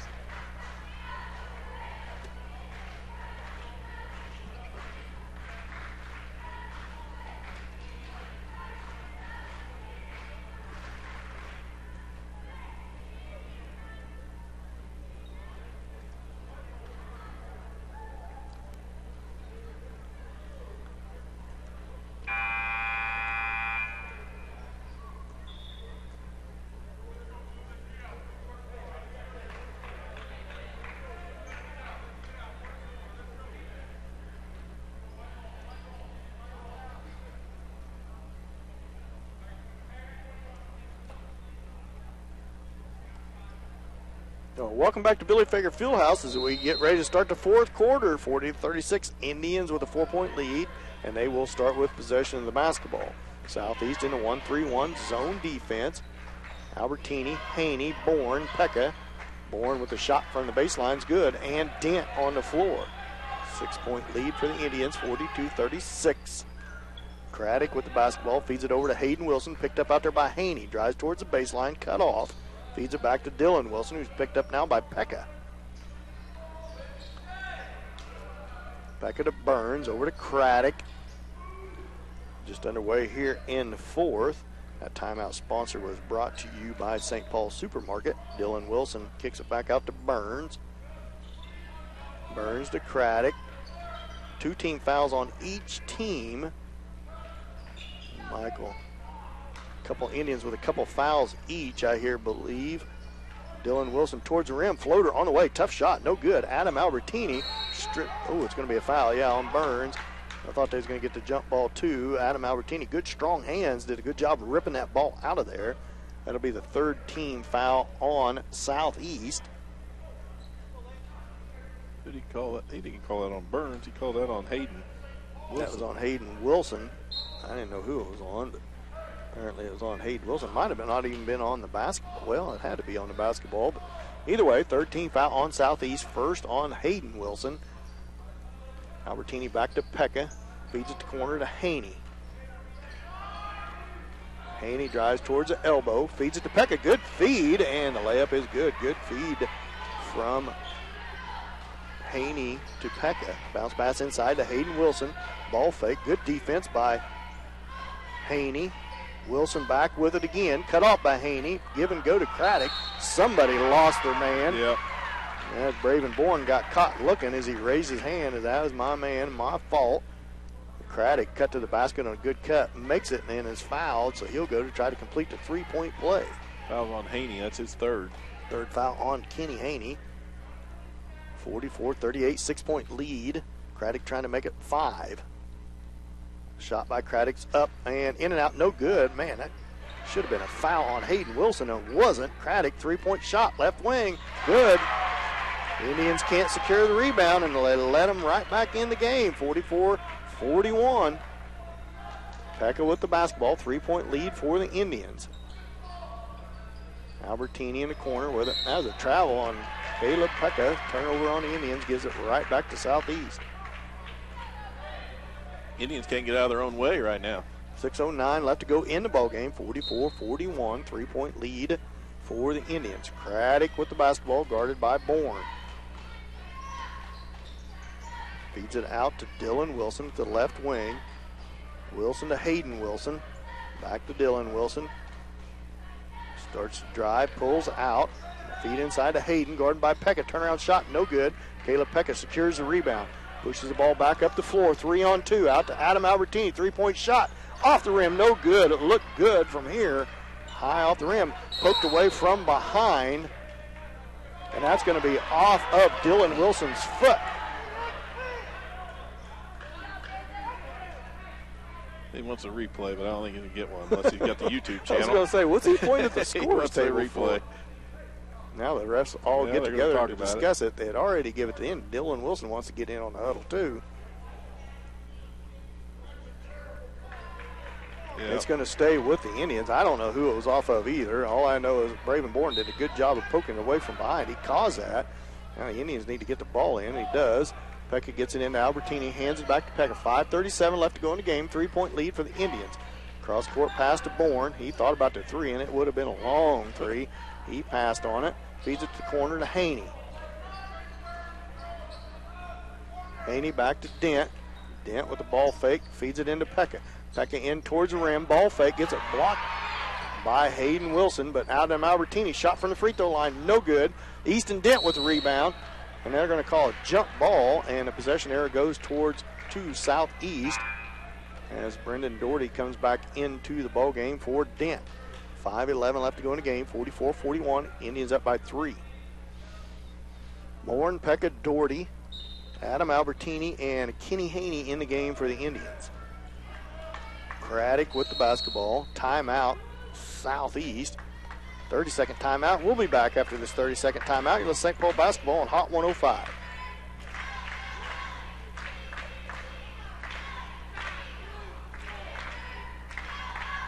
Marissa, make it a 1 minute.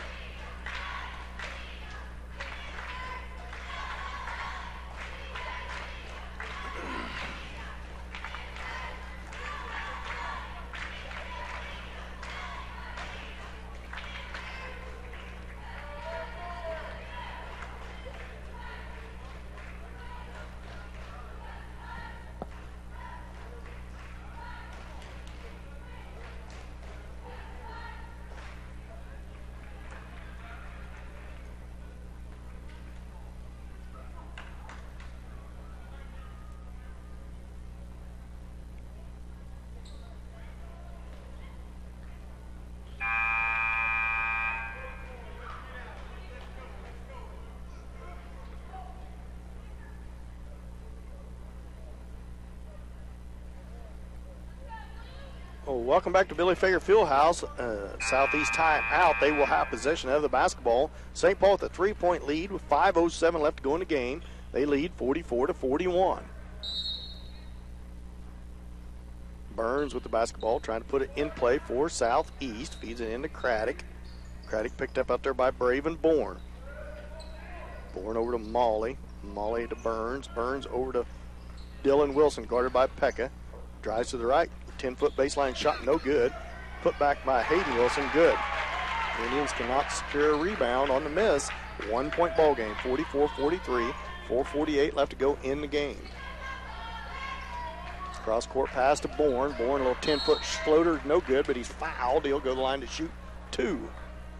Foul by Hayden Wilson. 4th team foul on Southeast. That'll send Bourne to the line to shoot 2. I think that's on Hayden Wilson. That's on Craddock. That's his 4th.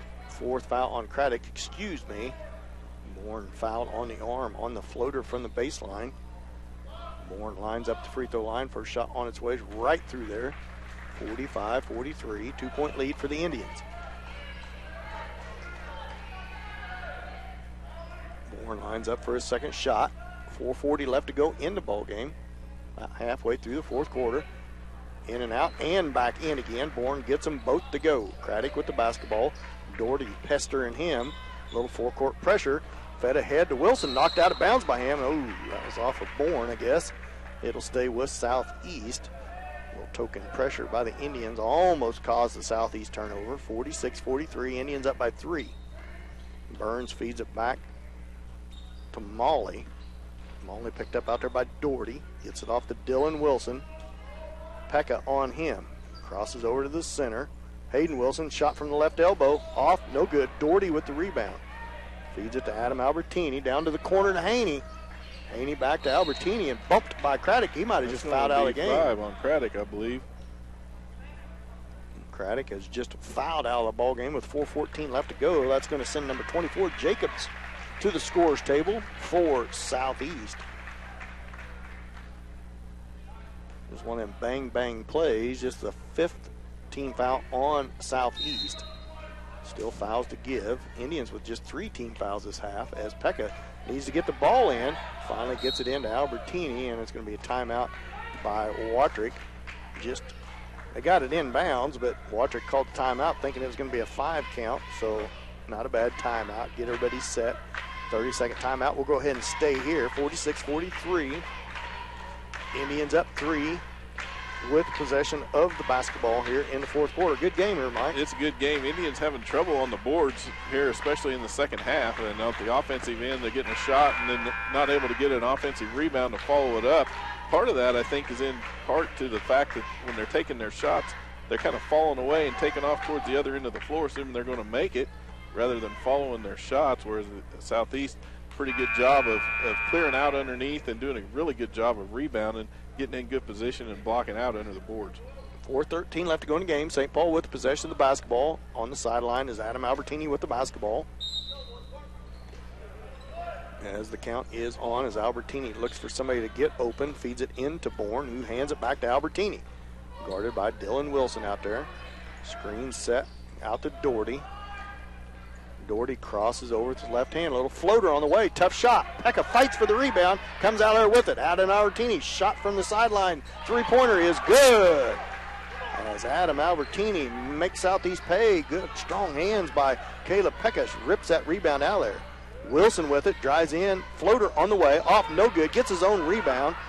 Now he drives back in there. Gives it to Hayden Wilson. Shot from the baseline. Off the rim. No good. Caleb Pekka comes out there with it. Good hands by Pekka. Feeds it ahead to Albertini on the breakaway, and he can't catch it, and it goes out of bounds as Adam Albertini awful mad at himself because it wasn't a bad pass. Albertini just got caught trying to look over the top of his head. And it goes out of bounds. A turnover on the Indians gives it back to Southeast. 3:33 left to go in the game. 6-point lead for the Indians. Dylan Wilson with the ball. Feeds it over to Jacobs. Jacobs back to Wilson. Wilson, 3-point shot, top of the key, good. Indians don't close out. Back to a 3-point ball game as Wilson makes them pay. Adam Albertini with the basketball. 1-3-1 zone applied by Southeast. Caleb Pekka dribbles back up towards the top of the key. Bounce pass over to Albertini. Albertini in traffic, about loses it, gives it to Haney, off to Doherty. 3-point shot, left sideline, no good. Up in the air, high, and Craddock comes out there, Molly comes out there with it, and it's going to be knocked out of bounds by the Indians. It'll stay with Southeast. 2:44 left to go in the game, 49-46, the Indians up by 3.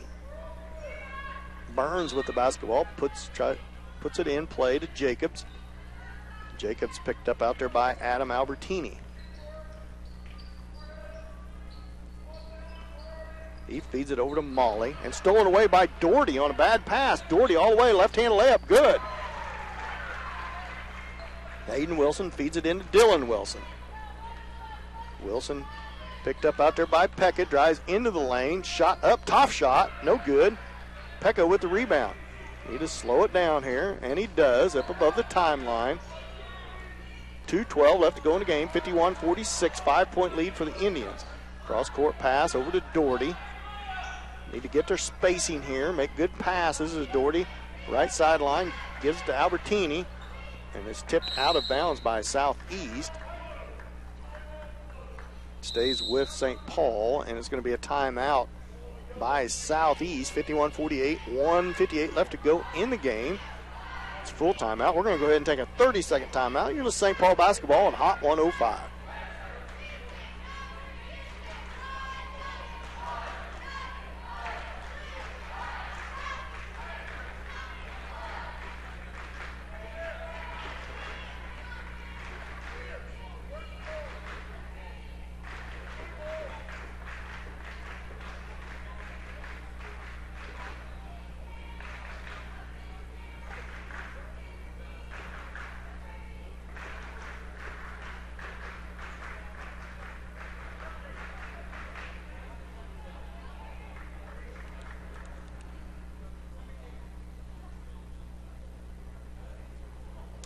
Welcome back, where St. Paul leads 51-46. That timeout brought to you by St. Paul Supermarket.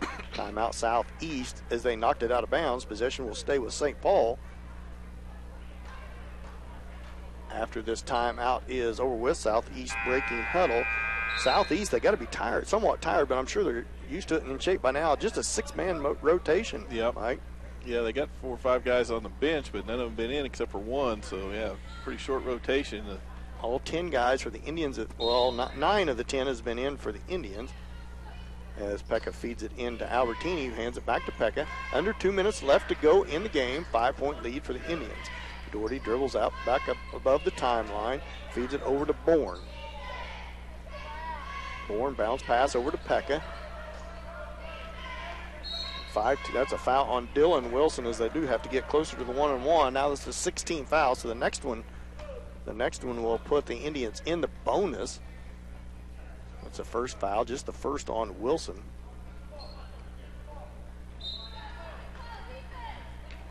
As Adam Albertini feeds it back to Doherty, 1:39 left to go. Albertini back to Doherty again above the timeline. Wilson's on him, spins around, bounce pass over to Albertini, back to Pekka, over to Haney, back to Pekka. And Pekka is going to be fouled by Dylan Wilson, his second, 7th team foul, so 1-and-1. As Pekka go to the line to shoot the front end 1-and-1.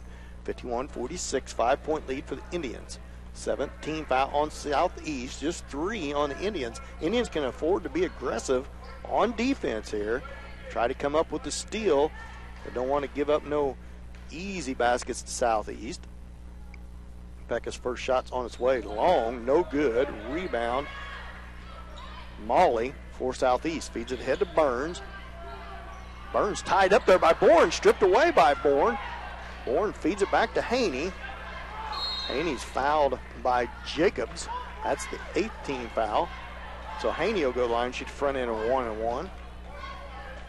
1:13 left to go in the game. 5-point lead for the Indians, 51-46.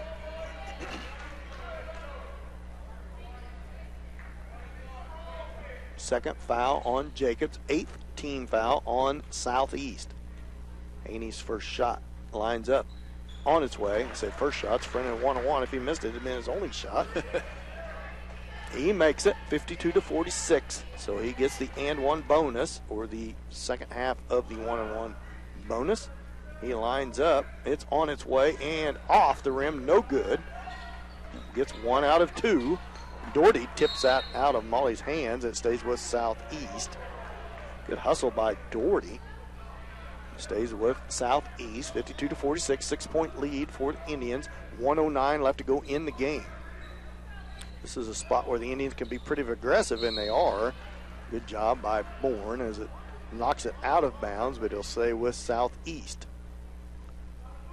Just 3 team fouls on the Indians. Wilson tries to feed it inside, tipped away and stolen out there by Bourne. Just over a minute left to go as Bourne slows down, picked up out there by Wilson.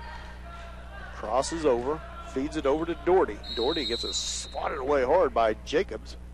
9th team foul, so the still in the 1-1. Then next one will put the Indians in the double bonus the rest of the way with 55.9 seconds left to go in the game. Doherty at the free throw line, shoot the front end of a 1-1. It's Doherty's first chance at free throws tonight.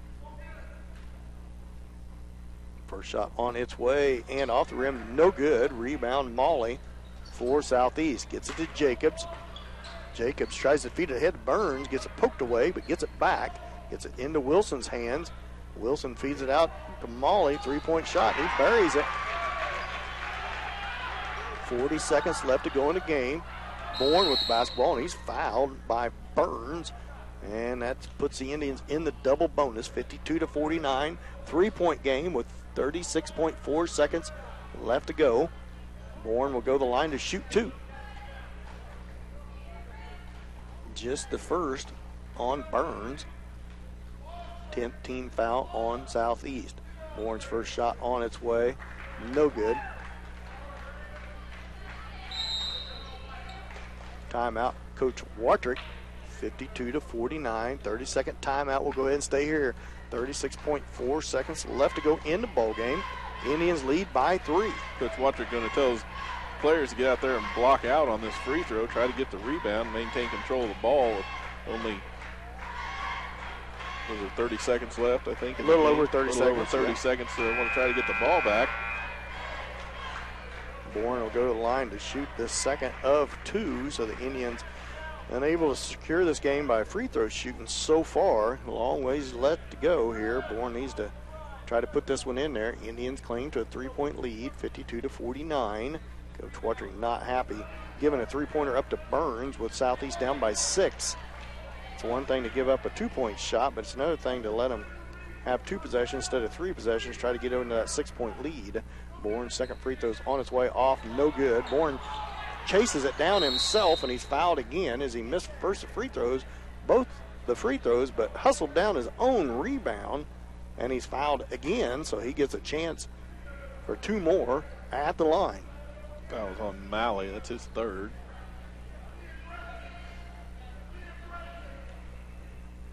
As Bourne settles in at the line,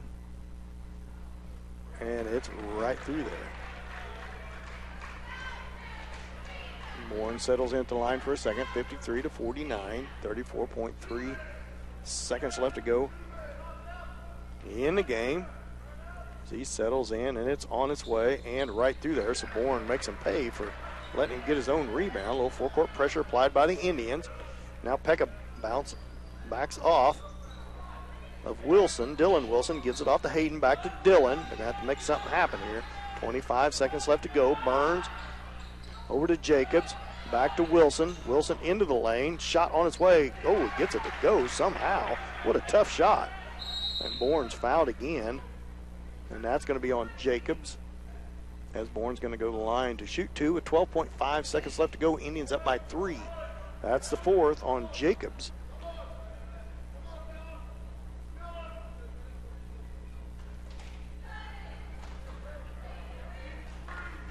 Bourne goes to the line to shoot 2. Bourne shot's on its way and good. I don't think I've ever seen a Southeast coach holler for a guy to miss at the free throw line, but he's been hollering, get out of there. As Bourne settles in for his second shot. Maybe usually you can't hear him. Second shot is right up and through there. Gives the Indians a 5-point lead, 12 seconds left to go. Full court pressure applied. The Indians can be pretty doggone aggressive here. Feeds it ahead to Molly. Molly back to Wilson. Long three-point shot by Wilson. Off, no good. 4 seconds left. Knocked out of bounds. Gets it back into Wilson. Good save. Left-handed shot at the buzzer's no good. The Indians come out with a 5-point victory, 56-51 over Southeast, and a good ball game here tonight. Stick around for our KW Trucking post-game show coming up right after this 2-minute timeout. You listen to St. Paul basketball on Hot 105.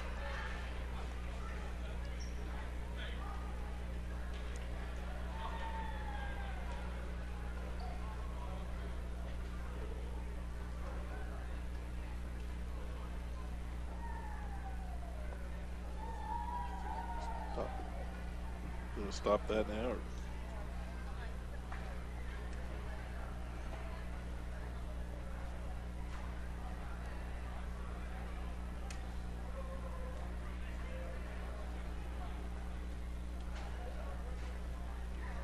Probably not.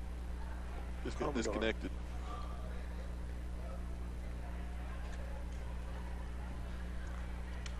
They must have a time limit. Mm-hmm. Hey, we're back. I think that phone must have a time limit. It happens about the same time every ball game.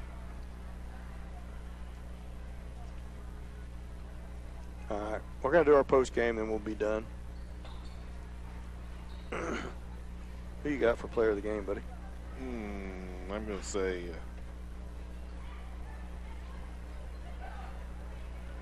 I'm going to have to say Bravenborn, 14 points. 8 of 10 from the free throw line, coming off an injury, first game back. I'm good with that.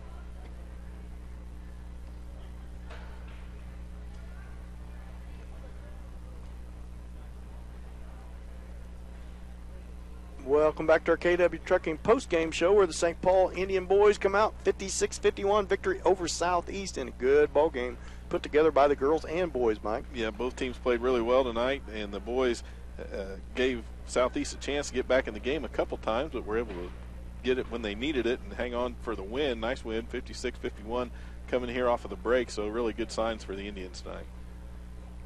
Go ahead and go over. You got stats for us, Mike? Yeah, I'll go ahead and go over the stats real quick. Brendan Doherty for the Indians with 7. He was 2 of 6 from the field, 1 of 6 from 3-point, and he missed his only free throw, but ended up with 7 points on the night.